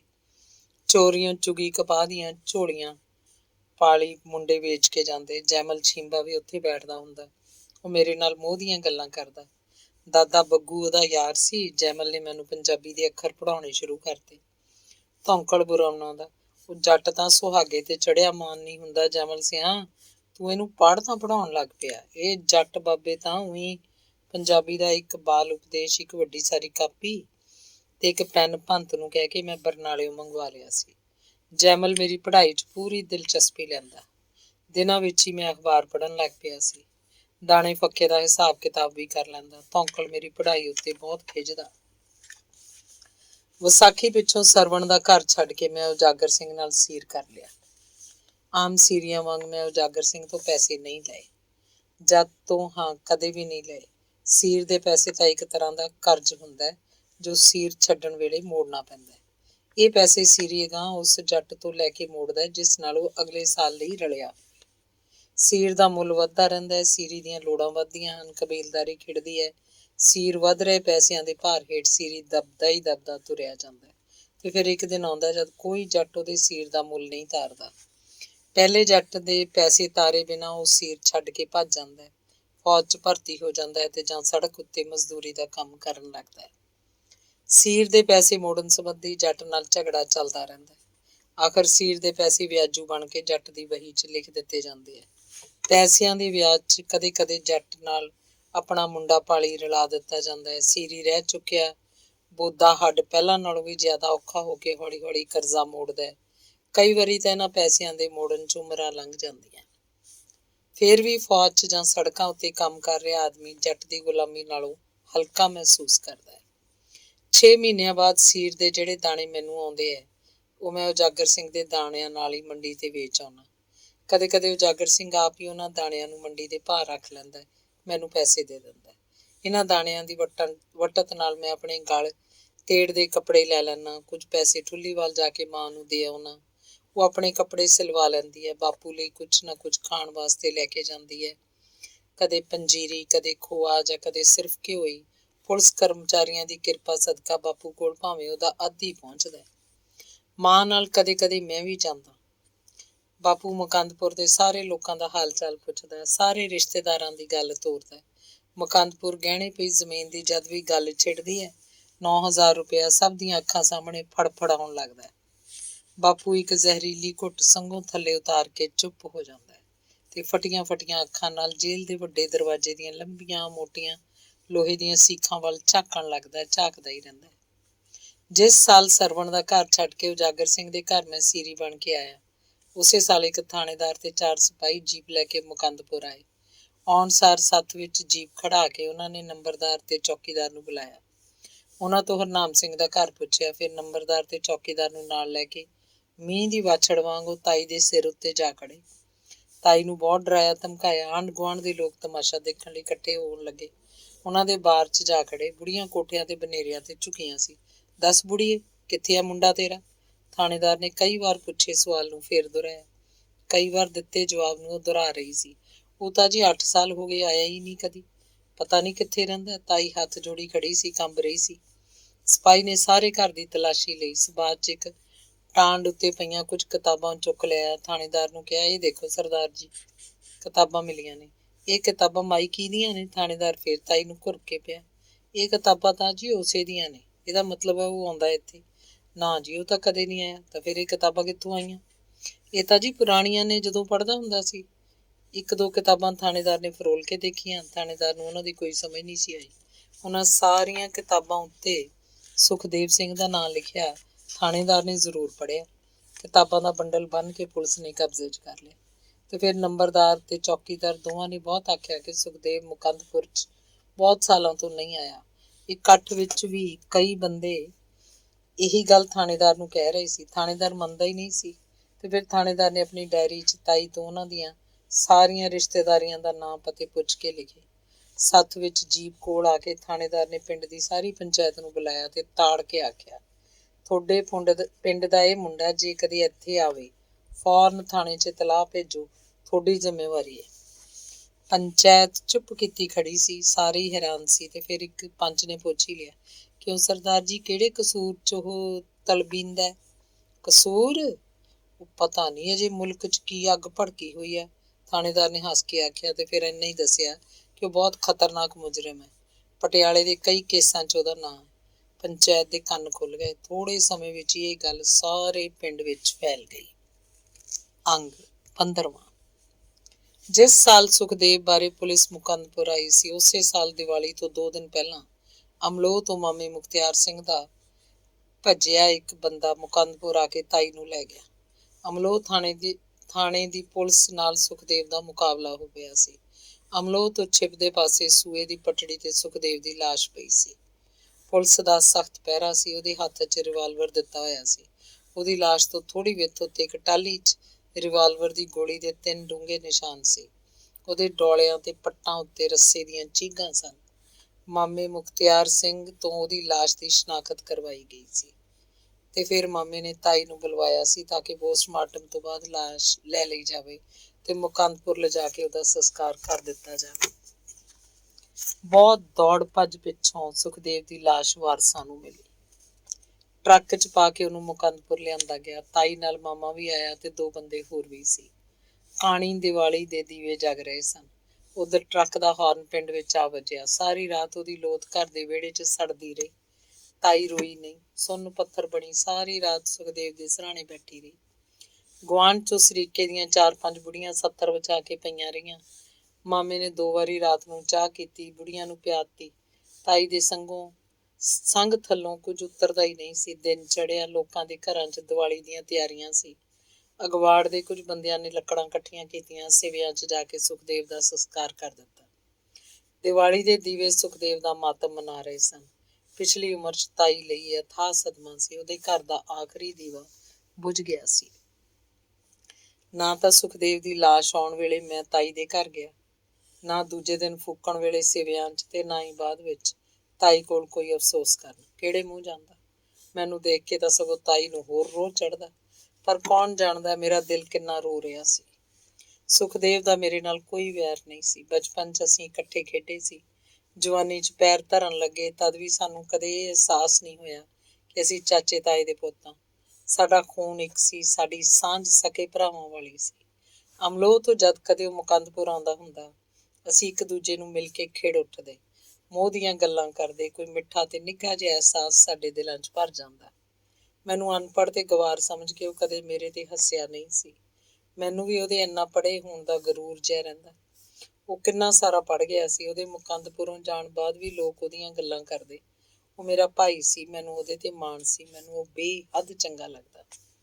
ਪਰ ਪਤਾ ਨਹੀਂ ਕਿਉਂ ਤਾਏ ਦੇ ਕਤਲ ਤੋਂ ਬਾਅਦ ਮੈਨੂੰ ਸੁਖਦੇਵ ਤੋਂ ਡਰ ਜਿਹਾ ਲੱਗਣ ਲੱਗ ਪਿਆ ਸੀ। ਹਰ ਵੇਲੇ ਡਰ ਮੇਰੇ ਦਿਮਾਗ 'ਚ ਵੜਿਆ ਰਹਿੰਦਾ। ਕਤਲ ਤੋਂ ਬਾਅਦ ਭਾਵੇਂ ਉਹ ਇੱਕ ਵਾਰ ਹੀ ਪਿੰਡ ਆਇਆ, ਉਹ ਵੀ ਉਹਨਾਂ ਦਿਨਾਂ ਵਿੱਚ ਹੀ ਮੁੜ ਕੇ ਕਦੇ ਨਹੀਂ ਆਇਆ। ਫਿਰ ਵੀ ਉਹਦਾ ਖਿਆਲ ਮੈਨੂੰ ਕਾਂਬਾ ਛੇੜ ਜਾਂਦਾ। ਸੁਖਦੇਵ ਦੀ ਛਾਂ ਹਰ ਵੇਲੇ ਮੇਰੇ ਨਾਲ ਰਹਿੰਦੀ। ਹਰ ਲੁਕਵੇਂ ਥਾਂ 'ਚ ਮੈਨੂੰ ਉਹਦੇ ਭੁਲੇਖੇ ਪੈਂਦੇ ਰਹਿੰਦੇ। ਬਾਪੂ ਨੇ ਤਾਂ ਕਈ ਸਾਲਾਂ ਪਿੱਛੋਂ ਕੈਦ ਵਿੱਚੋਂ ਛੁੱਟਣਾ ਸੀ। ਮੈਨੂੰ ਡਰ ਸੀ ਸੁਖਦੇਵ ਕਿਤੇ ਮੈਨੂੰ ਹੀ ਪਹਿਲਾਂ ਕਤਲ ਨਾ ਕਰ ਦੇਵੇ। ਇਹ ਧੁੜਕੂ ਕਿੰਨੇ ਹੀ ਸਾਲ ਮੇਰੇ ਮਨ 'ਚ ਬਣਿਆ ਰਿਹਾ ਸੀ, ਪਰ ਕੀ ਪਤਾ ਸੀ ਸੁਖਦੇਵ ਤਾਂ ਉਸ ਮਿੱਟੀ ਦਾ ਬਣਿਆ ਹੋਇਆ ਹੀ ਨਹੀਂ ਸੀ। ਮੈਂ ਤਾਂ ਉਹ ਤੋਂ ਐਵੇਂ ਡਰਦਾ ਰਿਹਾ ਸੀ। ਜਿਸ ਰਾਹ ਉਹ ਪਿਆ ਸੀ, ਉਹ ਚਾਹੁੰਦਾ ਤਾਂ ਕਦੋਂ ਦਾ ਮੈਨੂੰ ਕਤਲ ਕਰ ਦਿੰਦਾ, ਪਰ ਨਹੀਂ। ਨਿੱਜੀ ਦੁਸ਼ਮਣੀ ਕੱਢਣਾ ਸ਼ਾਇਦ ਉਹਦਾ ਉਦੇਸ਼ ਨਹੀਂ ਹੋਏਗਾ। ਉਹਦੇ ਇਸ ਪ੍ਰਕਾਰ ਦੀ ਮੌਤ ਦੇ ਰਾਹ ਤੁਰ ਜਾਣ ਉੱਤੇ ਮੇਰੇ ਮਨ ਨੂੰ ਬਹੁਤ ਧੱਕਾ ਲੱਗਿਆ ਸੀ। ਮੈਨੂੰ ਲੱਗਦਾ ਸੀ ਜਿਵੇਂ ਉਹਦੇ ਮਰਨ ਨਾਲ ਮੇਰੇ ਸਰੀਰ ਦਾ ਕੋਈ ਅੰਗ ਵੱਢ ਲਿਆ ਗਿਆ ਹੋਵੇ। ਵੇਲੇ ਦੀ ਸਰਕਾਰ ਦਾ ਇੱਕ ਕਿਹੋ ਜਿਹਾ ਕਾਨੂੰਨ ਸੀ। ਕਾਨੂੰਨ ਕਿਹੜਾ ਦਿਨ ਦਿਹਾੜੇ ਲੋਕਾਂ ਦੀਆਂ ਅੱਖਾਂ 'ਚ ਘੱਟਾ ਸੀ। ਕਾਨੂੰਨ ਹੋਰੀ ਥਾਂ ਖੰਭ ਲਾ ਕੇ ਉੱਡ ਗਏ ਸੀ। ਉਹਦੇ ਖੂਨ ਦਾ ਬਦਲਾ ਕੌਣ ਲਏਗਾ? ਇੱਕ ਦਿਨ ਇਹ ਖੂਨ ਜ਼ਰੂਰੀ ਧਰਤੀ ਵਿੱਚੋਂ ਅੱਗ ਬਣ ਕੇ ਉੱਗੇਗਾ। ਅੱਗ ਜਿਹੜੀ ਸਭ ਕਾਸੇ ਨੂੰ ਫੂਕ ਸੁੱਟੇਗੀ ਤੇ ਫਿਰ ਧਰਤੀ ਵਿੱਚੋਂ ਨਵਾਂ ਕੁਝ ਫੁੱਟੇਗਾ, ਜਿਸ ਨਾਲ ਸਾਰਾ ਵਾਤਾਵਰਨ ਮਹਿਕ ਉੱਠੇਗਾ। ਫਿਰ ਕੋਈ ਭਰਾ ਭਰਾ ਨੂੰ ਕਤਲ ਨਹੀਂ ਕਰੇਗਾ। ਕਿਸੇ ਦੀ ਕੋਈ ਜਾਇਦਾਦ ਨਹੀਂ ਹੋਏਗੀ। ਦੇਸ਼ ਦੀ ਸਾਰੀ ਜਾਇਦਾਦ ਲੋਕਾਂ ਦੀ ਸਾਂਝੀ ਮਲਕੀਅਤ ਬਣ ਜਾਏਗੀ। ਸੁਖਦੇਵ ਦੀ ਮੌਤ ਬਾਅਦ ਮੈਂ ਆਪਣੀ ਬੰਦੂਕ ਵੇਚ ਦੇਣੀ ਚਾਹੀ ਸੀ। ਹੁਣ ਕਿਹਦਾ ਡਰ ਹੈ, ਮੈਂ ਸੋਚਿਆ ਸੀ, ਪਰ ਇਹ ਬੰਦੂਕ ਵੇਚੀ ਨਹੀਂ। ਮਹਿਸੂਸ ਹੋਣ ਲੱਗਿਆ ਜਿਵੇਂ ਇਹ ਤਾਂ ਸੁਖਦੇਵ ਦੇ ਹੱਥਾਂ ਦੀ ਦਿੱਤੀ ਹੋਈ ਹੀ ਕੋਈ ਨਿਸ਼ਾਨੀ ਹੋਵੇ। ਅਖੀਰਲਾ 16ਵਾਂ ਅੰਗ। ਬਾਪੂ ਦੀ ਕੈਦ ਦੇ 7 ਸਾਲ ਬੀਤ ਚੁੱਕੇ ਹਨ। ਇਹਨਾਂ 7 ਸਾਲਾਂ 'ਚ ਬਹੁਤ ਕੁਝ ਬਦਲ ਗਿਆ। ਮਾਂ ਠੁੱਲੀਵਾਲ ਦੀ ਬਣ ਕੇ ਹੀ ਰਹਿ ਗਈ ਹੈ। ਮੁਕੰਦਪੁਰ ਵਿੱਚ ਤਾਂ ਜਿਵੇਂ ਉਹਦਾ ਕੁਝ ਹੈ ਹੀ ਨਹੀਂ। ਕਦੇ ਵੀ ਨਹੀਂ ਆਈ ਇੱਥੇ। ਮੈਂ ਹੀ 6 ਮਹੀਨੇ ਬਾਅਦ ਠੁੱਲੀਵਾਲ ਜਾਣਾ। ਕਮਾਲ ਹੈ, 6 ਮਹੀਨੇ ਬਾਅਦ। ਕਦੇ ਸਮਾਂ ਸੀ ਉੱਥੇ 5ਵੇਂ ਚੌਥੇ ਦਿਨ ਹੀ ਗੇੜਾ ਮਾਰ ਆਈਦਾ ਸੀ। ਠੁੱਲੀਵਾਲ ਤਾਂ ਦੂਜੀ ਅਗਵਾੜ ਵਾਂਗ ਬਣਾ ਰੱਖਿਆ ਹੋਇਆ ਸੀ। ਹੁਣ ਤਾਂ 6 ਮਹੀਨਿਆਂ ਬਾਅਦ ਵੀ ਅਣਸਰਦੇ ਨੂੰ ਹੀ ਜਾਈਦਾ। ਮਾਂ ਨੂੰ ਪੈਸੇ ਦੇਣ ਜਾਣਾ ਤੇ ਫਿਰ ਉਹ ਬਾਪੂ ਨੂੰ ਮਿਲਣ ਸੰਗਰੂਰ ਜਾਂਦੀ ਹੈ। ਹੁਣ ਤਾਂ ਬਸ ਕੈਦ ਦੇ ਵਰ੍ਹੇ ਗਿਣੇ ਜਾ ਰਹੇ ਹਨ। ਠੁੱਲੀਵਾਲ ਵਾਲੀ ਮਾਮੀ ਮੰਜੇ ਤੇ ਪਈ ਦਿਨ ਕੱਟ ਰਹੀ ਹੈ। ਉਸ ਲਈ ਤੁਰਨਾ ਫਿਰਨਾ ਵੀ ਮੁਸ਼ਕਿਲ ਹੈ। ਮੰਜੇ ਤੇ ਅੱਧ ਬੈਠੀ ਜੀ ਰੋਟੀ ਖਾ ਲੈਂਦੀ ਹੈ, ਪੈ ਜਾਂਦੀ ਹੈ। ਟੱਟੀ ਪਿਸ਼ਾਬ ਘਰੇ ਹੀ ਕਰਦੀ ਹੈ। ਹੁਣ ਤਾਂ ਸ਼ਾਇਦ ਉਹ ਆਪ ਹੀ ਚਾਹੁੰਦੀ ਹੋਵੇ ਕਿ ਮਰ ਜਾਏ, ਪਰ ਸ਼ਾਇਦ ਨਾ ਹੀ ਮਰਨਾ ਚਾਹੁੰਦੀ ਹੋਵੇ। ਚਾਹੁੰਦੀ ਹੋਵੇ ਕਿ ਉਹਦੀ ਘਰ ਨੂੰਹ ਆਵੇ, ਉਹਦੀ ਸੇਵਾ ਕਰੇ, ਉਹਦੀ ਗੋਦੀ ਪੋਤੇ ਖੇਡਣ। ਬਿੱਕਰ ਸਿੰਘ, ਹਾਏ ਹਾਏ, ਇਸ ਗੱਲ ਸਾਹਮਣੇ ਲਿਆ ਕੇ ਮੇਰੇ ਦਿਲ 'ਚੋਂ ਕੁਝ ਖੁਰਚਿਆ ਜਾ ਰਿਹਾ। ਲੱਗਦਾ ਜਿਵੇਂ ਕਾਲਜਾ ਢੇਰੀ ਹੋ ਜਾਏਗਾ। ਸਲਿਆਣੀ ਵਾਲੀ ਉਸ ਕੁੜੀ ਸਿੰਦਰ ਨੂੰ ਮਾਪਿਆਂ ਨੇ ਘਰ 'ਚ ਜਿਵੇਂ ਬੁੱਢੀ ਬਣਾ ਲਿਆ ਹੋਇਆ ਸੀ। ਸਿੰਦਰ ਦੀ ਵਹਿਮੀ ਤੇ ਸ਼ੱਕੀ ਮਾਂ ਨੂੰ ਕਦੇ ਵੀ ਕੋਈ ਮੁੰਡਾ ਪਸੰਦ ਨਹੀਂ ਆਇਆ ਹੋਏਗਾ। ਆਖਰ ਸਿੰਦਰ ਦਾ ਰਿਸ਼ਤਾ ਕੀਤਾ ਵੀ ਤਾਂ ਅਮਲੋਹ ਵਾਲੇ ਮਾਮੇ ਮੁਖਤਿਆਰ ਸਿੰਘ ਦੀ ਮਰਜ਼ੀ ਦੇ ਉਲਟ ਠੁੱਲੀਵਾਲ ਬਿੱਕਰ ਸਿੰਘ ਨੂੰ। ਬਿੱਕਰ ਸਿੰਘ ਪਿੱਛੇ ਜੇ 1.5 ਸਾਲ ਬਾਅਦ ਲੰਬੀ ਛੁੱਟੀ ਠੁੱਲੀਵਾਲ ਆਇਆ ਸੀ। ਕਿਸੇ ਰਿਸ਼ਤੇਦਾਰੀ 'ਚ ਨਹੀਂ ਗਿਆ। ਮਾਂ ਦੱਸਦੀ ਸੀ, ਜਾਬਾਂ ਨਿਕਲੀਆਂ ਹੋਈਆਂ ਹੈ, ਸ਼ਰਾਬ ਉਸੇ ਤਰ੍ਹਾਂ ਪੀਂਦਾ ਹੈ, ਸਾਹ ਦੀ ਬਿਮਾਰੀ ਲੱਗ ਗਈ ਹੈ। ਹੁਣ ਤਾਂ ਸ਼ਰਾਬ ਨੂੰ ਉਹ ਦਵਾਈ ਸਮਝ ਕੇ ਪੀਂਦਾ ਹੈ। ਹਾੜ ਦਾ ਵਿਆਹ ਧਰ ਦਿੱਤਾ ਗਿਆ। ਛੁੱਟੀ ਲੈ ਕੇ ਆਏਗਾ ਤੇ ਵਿਆਹ ਕਰਵਾ ਕੇ ਸਿੰਦਰ ਨੂੰ ਠੁੱਲੀਵਾਲ ਆਪਣੀ ਮਾਂ ਕੋਲ ਛੱਡ ਜਾਏਗਾ। ਸੋਚਦਾ ਉਹਦੀ ਬਰਾਤ ਵਿੱਚ ਮੈਂ ਨਾ ਜਾਵਾਂ। ਮਾਮਾ ਕੋਸ਼ਿਸ਼ ਕਰ ਰਿਹਾ ਕਿ ਬਾਪੂ ਨੂੰ ਜੇਲ੍ਹ 'ਚੋਂ 4 ਦਿਨ ਦੀ ਛੁੱਟੀ ਮਿਲ ਜਾਏ। ਉਮੀਦ ਹੈ ਛੁੱਟੀ ਮਿਲ ਹੀ ਜਾਏਗੀ। ਬਾਪੂ ਹੀ ਜਾ ਆਏਗਾ ਬਿੱਕਰ ਦੀ ਬਰਾਤ। ਆਪਣੇ ਘਰ ਜਾ ਕੇ ਮੈਂ ਹੁਣ ਕਦੇ ਵੀ ਸਬਾਤ ਖੋਲ ਕੇ ਨਹੀਂ ਦੇਖੀ। ਸਬਾਤ 'ਚ ਹੈ ਹੀ ਕੀ? ਛੱਤ ਉੱਤੇ ਵੀ ਕਦੇ ਨਹੀਂ ਗਿਆ। ਪਤਾ ਨਹੀਂ ਕੀ ਹਾਲ ਹੋਏਗਾ ਛੱਤ ਦਾ। ਮੀਂਹ 'ਚ ਬਹੁਤ ਥਾਵਾਂ ਤੋਂ ਚੋ ਚੁੱਕੀ ਹੋਏਗੀ। ਇੱਕ ਦਿਨ ਵਿਹੜੇ 'ਚ ਖੜ ਕੇ ਮੁੜ ਆਇਆ ਸੀ। ਬੈਠਕ ਤਾਂ ਹੁਣ ਖੁਲਵਾਰੀ ਬਣੀ ਹੋਈ ਹੈ। ਕਬੂਤਰਖਾਨਾ ਹੀ ਫਰਸ਼ ਉੱਤੇ ਬਿੱਠਾਂ ਦੇ ਢੇਰ। ਵਿਹੜੇ ਵਾਲੀ ਸਾਂਝੀ ਕੰਧ ਕਈ ਥਾਵਾਂ ਤੋਂ ਢਹਿ ਗਈ ਹੈ। ਕਿਹੜਾ ਸੀਮੈਂਟ ਲਾਇਆ ਸੀ ਕਿਤੇ? ਗਾਰੇ ਨਾਲ ਹੀ ਤਾਂ ਕੀਤੀ ਸੀ ਇੱਟਾਂ ਦੀ ਉਸਾਰੀ। ਪਿੱਲੀਆਂ ਇੱਟਾਂ ਹੀ ਤਾਂ ਸਨ, ਖੁਰ ਗਈਆਂ। ਹੁਣ ਤਾਂ ਇੱਕ ਵਿਹੜੇ ਤੋਂ ਦੂਜਾ ਵਿਹੜਾ ਸਾਫ਼ ਦਿਖਾਈ ਦਿੰਦਾ। ਤਾਈ ਵਾਲੇ ਪਾਸੇ ਡਿੱਗੀਆਂ ਇੱਟਾਂ ਤਾਈ ਨੇ ਚੁੱਕ ਕੇ ਕੰਧ ਉੱਤੇ ਨਹੀਂ ਰੱਖੀਆਂ। ਸਾਡੇ ਵੱਲ ਡਿੱਗੀਆਂ ਇੱਟਾਂ ਵੀ ਉਵੇਂ ਜਿਵੇਂ ਵਿਹੜੇ 'ਚ ਨਿਰਾਦਰੀਆਂ ਹੋਈਆਂ ਪਈਆਂ ਹਨ। ਇਸ ਤਰ੍ਹਾਂ ਡਿੱਗੀਆਂ ਪਈਆਂ ਇੱਟਾਂ ਘਰ ਦੀ ਸੁੰਨਸਾਨ ਦਸ਼ਾ ਦੀ ਗਵਾਹੀ ਦੇ ਰਹੀਆਂ ਹਨ। ਤਾਈ ਦਾ ਸਿਰ ਬਿਲਕੁਲ ਸਫੈਦ ਹੋ ਗਿਆ। ਹੁਣ ਉਹ ਕਾਲੀ ਸਲਵਾਰ ਨਹੀਂ ਪਹਿਨਦੀ, ਸਿਰ ਉੱਤੇ ਚਿੱਟੀ ਚਾਦਰ ਲੈ ਕੇ ਰੱਖਦੀ ਹੈ। ਤਾਏ ਦੇ ਕਤਲ ਤੋਂ ਬਾਅਦ ਹੀ ਉਂਝ ਤਾਂ ਉਹਦੀ ਚੁੰਨੀ ਦਾ ਰੰਗ ਚਿੱਟਾ ਹੋ ਗਿਆ ਸੀ, ਪਰ ਉਹ ਬਿਲਕੁਲ ਚਿੱਟਾ ਨਹੀਂ ਸੀ। ਲਾਜਵਰੀ ਭਾਅ ਹੁੰਦੀ ਸੀ ਉਸ ਵਿੱਚ। ਹੁਣ ਤਾਂ ਬਿਲਕੁਲ ਸਫੈਦ ਹੈ। ਚਿਹਰੇ ਉੱਤੇ ਨਾ ਉਦਾਸੀ ਹੈ, ਨਾ ਪਰੇਸ਼ਾਨੀ। ਕੋਈ ਵੀ ਭਾਵ ਨਜ਼ਰ ਨਹੀਂ ਆ ਰਿਹਾ। ਅਰਥਹੀਨ ਜਿਹਾ ਚਿਹਰਾ ਦਿਖਾਈ ਦਿੰਦਾ ਤਾਈ ਦਾ। ਸਦਾ ਵਾਂਗੀ ਤਾਈ ਦੇ ਘਰ 'ਚ ਇੱਕ ਮੱਝ ਹੈ, ਚਮਾਰਾਂ ਦਾ ਮੁੰਡਾ ਪਾਲੀ ਹੈ। ਪਹਿਲਾ ਮੁੰਡਾ ਜਵਾਨ ਹੋ ਕੇ ਕਿਸੇ ਜੱਟ ਨਾਲ ਸੀਰੀ ਰਲ ਜਾਂਦਾ ਹੈ ਤੇ ਉਹ ਹੋਰ ਕੋਈ ਛੋਟਾ ਮੁੰਡਾ ਪਾਲੀ ਰੱਖ ਲੈਂਦੀ ਹੈ। ਰਾਤ ਬਹੁਤ ਲੰਘ ਚੁੱਕੀ ਹੈ, 4 ਵੱਜਣ ਵਾਲੇ ਹਨ। ਲੱਗਦਾ ਹੈ ਰਾਤ ਵੀ ਜਿਵੇਂ ਛੇਤੀ ਬੀਤ ਗਈ ਹੋਏਗੀ। ਥੋੜੇ ਚਿਰ ਬਾਅਦ ਹੀ ਜੀਤੋ ਆ ਜਾਏਗੀ। ਫਿਰ 3-4 ਸਾਲਾਂ ਤੱਕ ਬਾਪੂ ਨੇ ਕੈਦ ਚੋਂ ਛੁੱਟ ਕੇ ਆ ਹੀ ਜਾਣਾ। ਆ ਕੇ ਉਹ ਕੀ ਕਰੇਗਾ? ਜ਼ਮੀਨ ਤਾਂ ਸਾਰੀ ਹੱਥੋਂ ਗਈ। ਆ ਕੇ ਉਹ ਸ਼ਾਇਦ ਸੀਰੀ ਰਲੇਗਾ ਕਿਸੇ ਜੱਟ ਨਾਲ। ਪਰ ਨਹੀਂ, ਮੈਂ ਤੇ ਬਾਪੂ ਕਿਸੇ ਦੀ ਜ਼ਮੀਨ ਹਿੱਸੇ ਤੇ ਲੈ ਕੇ ਵਾਹੀ ਕਰਨ ਲੱਗਾਂਗੇ। ਪਰ ਵਾਹੀ ਦੇ ਕੰਮ ਵਾਸਤੇ ਤਾਂ ਬਹੁਤ ਕੁਝ ਚਾਹੀਦਾ ਹੋਏਗਾ। ਬਲਦ ਤੇ ਖੇਤੀ ਕਰਨ ਤੇ ਹੋਰ ਕਿੰਨਾ ਹੀ ਸਮਾਨ। ਕਿੱਥੋਂ ਆਏਗਾ ਸਭ ਕੁਝ? ਪਹਿਲਾ ਸਾਰਾ ਸਮਾਨ ਤਾਂ ਖੁਰਦ-ਬੁਰਦ ਹੋ ਗਿਆ। ਘਰ ਤਾਂ ਹੁਣ ਇਉਂ ਲੱਗਦਾ ਜਿਵੇਂ ਕਿਸੇ ਕਿਸਾਨ ਪਰਿਵਾਰ ਦਾ ਘਰ ਹੀ ਹੁੰਦਾ ਹੀ ਨਹੀਂ ਹੋਏਗਾ। ਕਮੀਣਾ ਵਾਂਗ ਸੀਰੀ ਦਾ ਕੰਮ ਹੀ ਹੁਣ ਤਾਂ ਜਿਵੇਂ ਮੇਰੇ ਹੱਡਾਂ 'ਚ ਰਚ ਗਿਆ ਹੋਵੇ। ਹੋਰ ਕੋਈ ਰਾਹ ਵੀ ਨਹੀਂ। ਬਾਪੂ ਆਏਗਾ ਤਾਂ ਮਾਂ ਵੀ ਠੁੱਲੀਵਾਲ ਤੋਂ ਆ ਜਾਏਗੀ। ਉਂਝ ਵੀ ਹੁਣ ਤਾਂ ਮਾਂ ਨੂੰ ਮੁਕੰਦਪੁਰ ਆਉਣਾ ਹੀ ਪਏਗਾ। ਬਗਾਨੀ ਧੀ ਨੇ ਕਦ ਰਹਿਣ ਦਿੱਤਾ ਉਹਨੂੰ ਉੱਥੇ? ਪਰ ਬਗਾਨੀ ਧੀ ਕਿਉਂ? ਉਹ ਤਾਂ ਸਿੰਦਰ ਹੈ। ਮਾਂ ਨੇ ਤਾਂ ਉਹਨੂੰ ਦੇਖਿਆ ਹੋਇਆ। ਮਾਂ ਨੂੰ ਤਾਂ ਉਹ ਜਾਣਦੀ ਹੈ। ਉਹ ਕਿਉਂ ਧਰਕਾਰੇਗੀ ਮਾਂ ਨੂੰ? ਸਿੰਦਰ ਤਾਂ ਚੰਗੀ ਬਹੁਤ ਹੈ। ਪਰ ਕੀ ਮਾਂ ਸਿੰਦਰ ਕੋਲ ਰਹਿ ਸਕੇਗੀ? ਸਿੰਦਰ ਨੂੰ ਕਿਸੇ ਦੇ ਘਰ ਵਿਆਹੀ ਆਈ ਦੇਖ ਕੇ ਮਾਂ ਦਾ ਕਾਲਜਾ ਫਟ ਨਹੀਂ ਜਾਏਗਾ? ਇੱਕ ਵਾਰੀ ਹੌਲ ਤਾਂ ਜ਼ਰੂਰ ਪਏਗਾ। ਸੋਚੇਗੀ ਤਾਂ ਸਹੀ। ਇਹ ਕੁੜੀ ਤਾਂ ਉਹਦੀ ਨੂੰਹ ਬਣਨ ਵਾਲੀ ਸੀ, ਬਣਦੀ ਬਣਦੀ ਰਹਿ ਗਈ। ਮਾਂ ਦੀਆਂ ਕਿੰਨੀਆਂ ਆਸਾਂ ਹਨ। ਬਾਪੂ ਦੀ ਕੈਦ ਵਿੱਚੋਂ ਆ ਜਾਣ ਬਾਅਦ ਉਹਨੇ ਆਪਣੇ ਪੁੱਤ ਦਾ ਵਿਆਹ ਵੀ ਤਾਂ ਅਜੇ ਕਰਨਾ ਹੈ। ਪੁੱਤ ਦਾ ਵਿਆਹ? ਪਰ ਅਜੇ ਤਾਂ ਉਹਨੇ ਆਪਣਾ ਘਰ ਵੀ ਨਵੇਂ ਸਿਰਿਓਂ ਵਸਾਉਣਾ ਹੈ। ਘਰ? ਹਾਏ, ਘਰ ਨਾਂ ਦੀ ਚੀਜ਼ ਕਿੰਨੀ ਪਿਆਰੀ ਹੁੰਦੀ ਹੈ। ਕਿੰਨੇ ਖੁਸ਼ਕਿਸਮਤ ਹਨ ਉਹ ਲੋਕ ਜਿਨ੍ਹਾਂ ਦਾ ਕੋਈ ਘਰ ਹੈ। ਸਾਰੇ ਟੱਬਰ ਨੂੰ ਘਰ ਨਾਂ ਦੀ ਇਹ ਚੀਜ਼ ਪਤਾ ਨਹੀਂ ਕਦੋਂ ਮਿਲੇਗੀ। ਸਾਡੇ ਟੱਬਰ ਨੂੰ ਘਰ ਨਾਂ ਦੀ ਇਹ ਚੀਜ਼ ਪਤਾ ਨਹੀਂ ਕਦੋਂ ਮਿਲੇਗੀ। ਜੀਤੋ ਦਾ ਇਸ ਤਰ੍ਹਾਂ ਮੇਰੇ ਕੋਲ ਆਉਣ ਦਾ ਸਿਲਸਿਲਾ ਮੈਨੂੰ ਚੰਗਾ ਨਹੀਂ ਲੱਗ ਰਿਹਾ। ਆਪਣੇ ਆਪ ਨਾਲ ਹੀ ਮੈਨੂੰ ਘਿਰਨਾ ਜਿਹੀ ਹੋਣ ਲੱਗ ਪਈ ਹੈ। ਅੱਜ ਸਾਰੀ ਰਾਤ ਜਾਗਦੇ ਰਹਿਣ ਦੀ ਕੋਈ ਤਕਲੀਫ ਨਹੀਂ, ਪਰ ਘਰ ਦੀ ਸਾਰੀ ਕਥਾ ਅੱਖਾਂ ਅੱਗੋਂ ਦੀ ਲੰਘ ਜਾਣ ਕਰਕੇ ਮੇਰਾ ਮਨ ਥੱਕ ਗਿਆ। ਮੇਰੇ ਅੰਦਰੋਂ ਜਿਵੇਂ ਤੜਾਕ ਕਰਕੇ ਕੁਝ ਟੁੱਟ ਗਿਆ ਹੋਵੇ। ਮੇਰਾ ਆਪਣਾ ਜੀਵਨ ਕੋਈ ਨਹੀਂ, ਭਾੜੇ ਦਾ ਜੀਵਨ ਹੈ। ਜੇ ਆਪਣਾ ਜੀਵਨ ਮੈਂ ਜਿਉਂ ਸਕਾਂ। ਰਜਾਈ 'ਚ ਉੱਠ ਕੇ ਮੈਂ ਖੇਸ ਦੀ ਬੁੱਕਲ ਮਾਰਦਾ। ਦਰਵਾਜ਼ੇ ਵਾਲਾ ਬੱਲਬ ਜਗਾ ਕੇ ਵਿਹੜੇ 'ਚ ਆਉਂਦਾ। ਅਸਮਾਨ ਨਿਖਰਿਆ ਹੋਇਆ। ਵਿਰਲੇ ਵਿਰਲੇ ਤਾਰੇ ਬੜੀ ਤਸੱਲੀ 'ਚ ਖੜੇ ਡਲਕ ਰਹੇ ਹਨ। ਹਰ ਤਾਰੇ ਦਾ ਆਪਣਾ ਸੰਸਾਰ ਹੈ। ਹਵਾ ਨਹੀਂ ਵਗ ਰਹੀ। ਪਿਸ਼ਾਬ ਕਰਕੇ ਮੈਂ ਦਰਵਾਜ਼ੇ 'ਚ ਆਉਂਦਾ ਤੇ ਚਾਹੁੰਦਾ ਕਿ ਦਰਵਾਜ਼ੇ ਦੇ ਬਾਰ ਦਾ ਅੰਦਰਲਾ ਕੁੰਡਾ ਲਾ ਦੇਵਾਂ। ਜੀਤੋ ਆਏਗੀ, ਟੱਕਰਾਂ ਮਾਰ ਕੇ ਆਪੇ ਮੁੜ ਜਾਏਗੀ। ਪਰ ਨਹੀਂ, ਮੈਂ ਬੈਠਕ ਦੇ ਦਰਵਾਜ਼ੇ ਦੇ ਬੱਲਬ ਬੁਝਾ ਕੇ ਬਾਹਰ ਗਲੀ 'ਚ ਆ ਜਾਂਦਾ। ਦਰਵਾਜ਼ੇ ਦਾ ਬਾਹਰਲਾ ਕੁੰਡਾ ਲਾ ਕੇ ਖੇਤ ਨੂੰ ਤੁਰ ਜਾਂਦਾ। ਜੰਗਲ ਪਾਣੀ ਹੋਣ ਪਿੱਛੋਂ ਹਲਟ ਦੀ ਗਾਦੜ ਉੱਤੇ ਬੈਠ ਕੇ ਫੈਸਲਾ ਕੀਤਾ ਕਿ ਉਜਾਗਰ ਸਿੰਘ ਦਾ ਸੀਰ ਛੱਡ ਕੇ ਅੱਜ ਹੀ ਠੁੱਲੀਵਾਲ ਚਲਿਆ ਜਾਵਾਂਗਾ। ਮਾਮੇ ਦੀ ਜ਼ਮੀਨ ਵਾਹਾਂਗਾ। ਇਸ ਸਾਲ ਮਾਮੇ ਨੇ ਕਈ ਸੁਨੇਹੇ ਭੇਜੇ ਕਿ ਹਿੱਸੇ ਠੇਕੇ ਵਾਲੇ ਹੁਣ ਉਹਨੂੰ ਕੁਝ ਨਹੀਂ ਦਿੰਦੇ। ਵਿਸਾਖੀ ਨੂੰ ਜ਼ਮੀਨ ਵਿਹਲੀ ਹੋਣ ਤੇ ਮੈਂ ਠੁੱਲੀਵਾਲ ਆ ਜਾਵਾਂ। ਬਲਦਾਂ ਦੀ ਜੋੜੀ ਤੇ ਖੇਤੀ ਲਈ ਲੋੜੀਂਦਾ ਸਾਰਾ ਸਮਾਨ ਉਹ ਮੈਨੂੰ ਦੇ ਦੇਗਾ। ਇੱਕ ਸੀਰੀ ਵੀ ਰਲਾ ਦੇਗਾ। ਕਿਉਂ ਮੈਂ ਸ਼ਰੀਕ ਜੱਟ ਤੋਂ ਆਪਣਾ ਚੰਮ ਲੁਹਾਰਿਆਂ। ਠੀਕ ਹੈ, ਬਾਪੂ ਦੇ ਆਉਣ ਤੱਕ ਠੁੱਲੀਵਾਲ ਹੀ ਠੀਕ ਰਹੇਗਾ। ਪਰ ਨਹੀਂ, ਇੱਕਦਮ ਕਿਸੇ ਖਿਆਲ ਨਾਲ ਮੇਰਾ ਸਰੀਰ ਤੜਪ ਉੱਠਿਆ। ਉੱਥੇ ਤਾਂ ਸਿੰਦਰ ਹੋਏਗੀ। ਅੱਖਾਂ ਦਾ ਤਰਸੇਵਾਂ, ਨਿੱਤ ਦਾ ਝੋਰਾ ਕੌਣ ਸਹੇਗਾ? ਬਾਪੂ ਦੇ ਆਉਣ ਤੱਕ ਜ਼ਿੰਦਗੀ ਪਹਾੜ ਬਣ ਕੇ ਰਹਿ ਗਈ ਹੈ। ਮੁਕੰਦਪੁਰ ਉਪਰਾ ਪਿੰਡ ਲੱਗਦਾ। ਬਾਪੂ ਆਏਗਾ ਤਾਂ ਕਿਸੇ ਦੀ ਜ਼ਮੀਨ ਹਿੱਸੇ ਉੱਤੇ ਲੈ ਕੇ ਖੇਤੀ ਦਾ ਕੰਮ ਆਪ ਹੀ ਸ਼ੁਰੂ ਕਰਾਂਗੇ। ਪਹਿਲਾਂ ਥੋੜ੍ਹੀ ਕਰ ਲਾਂਗੇ, ਮਾਂ ਵੀ ਆ ਜਾਏਗੀ। ਹੌਲੀ ਹੌਲੀ ਆਪਣੀ ਗਹਿਣੇ ਪਈ ਜ਼ਮੀਨ ਛੁਡਵਾ ਲਵਾਂਗੀ। ਇਹ ਜ਼ਿੰਦਗੀ ਦੀ ਇੱਕ ਪੋਹ ਦੀ ਲੰਬੀ ਰਾਤ ਹੈ। ਕੀੜੀ ਦੀ ਤੋਰ ਤੁਰ ਰਹੀ। ਇਹਦੀ ਸਵੇਰ ਪਤਾ ਨਹੀਂ ਕਦੋਂ ਹੋਏਗੀ। ਉਫ, ਧੰਨਵਾਦ।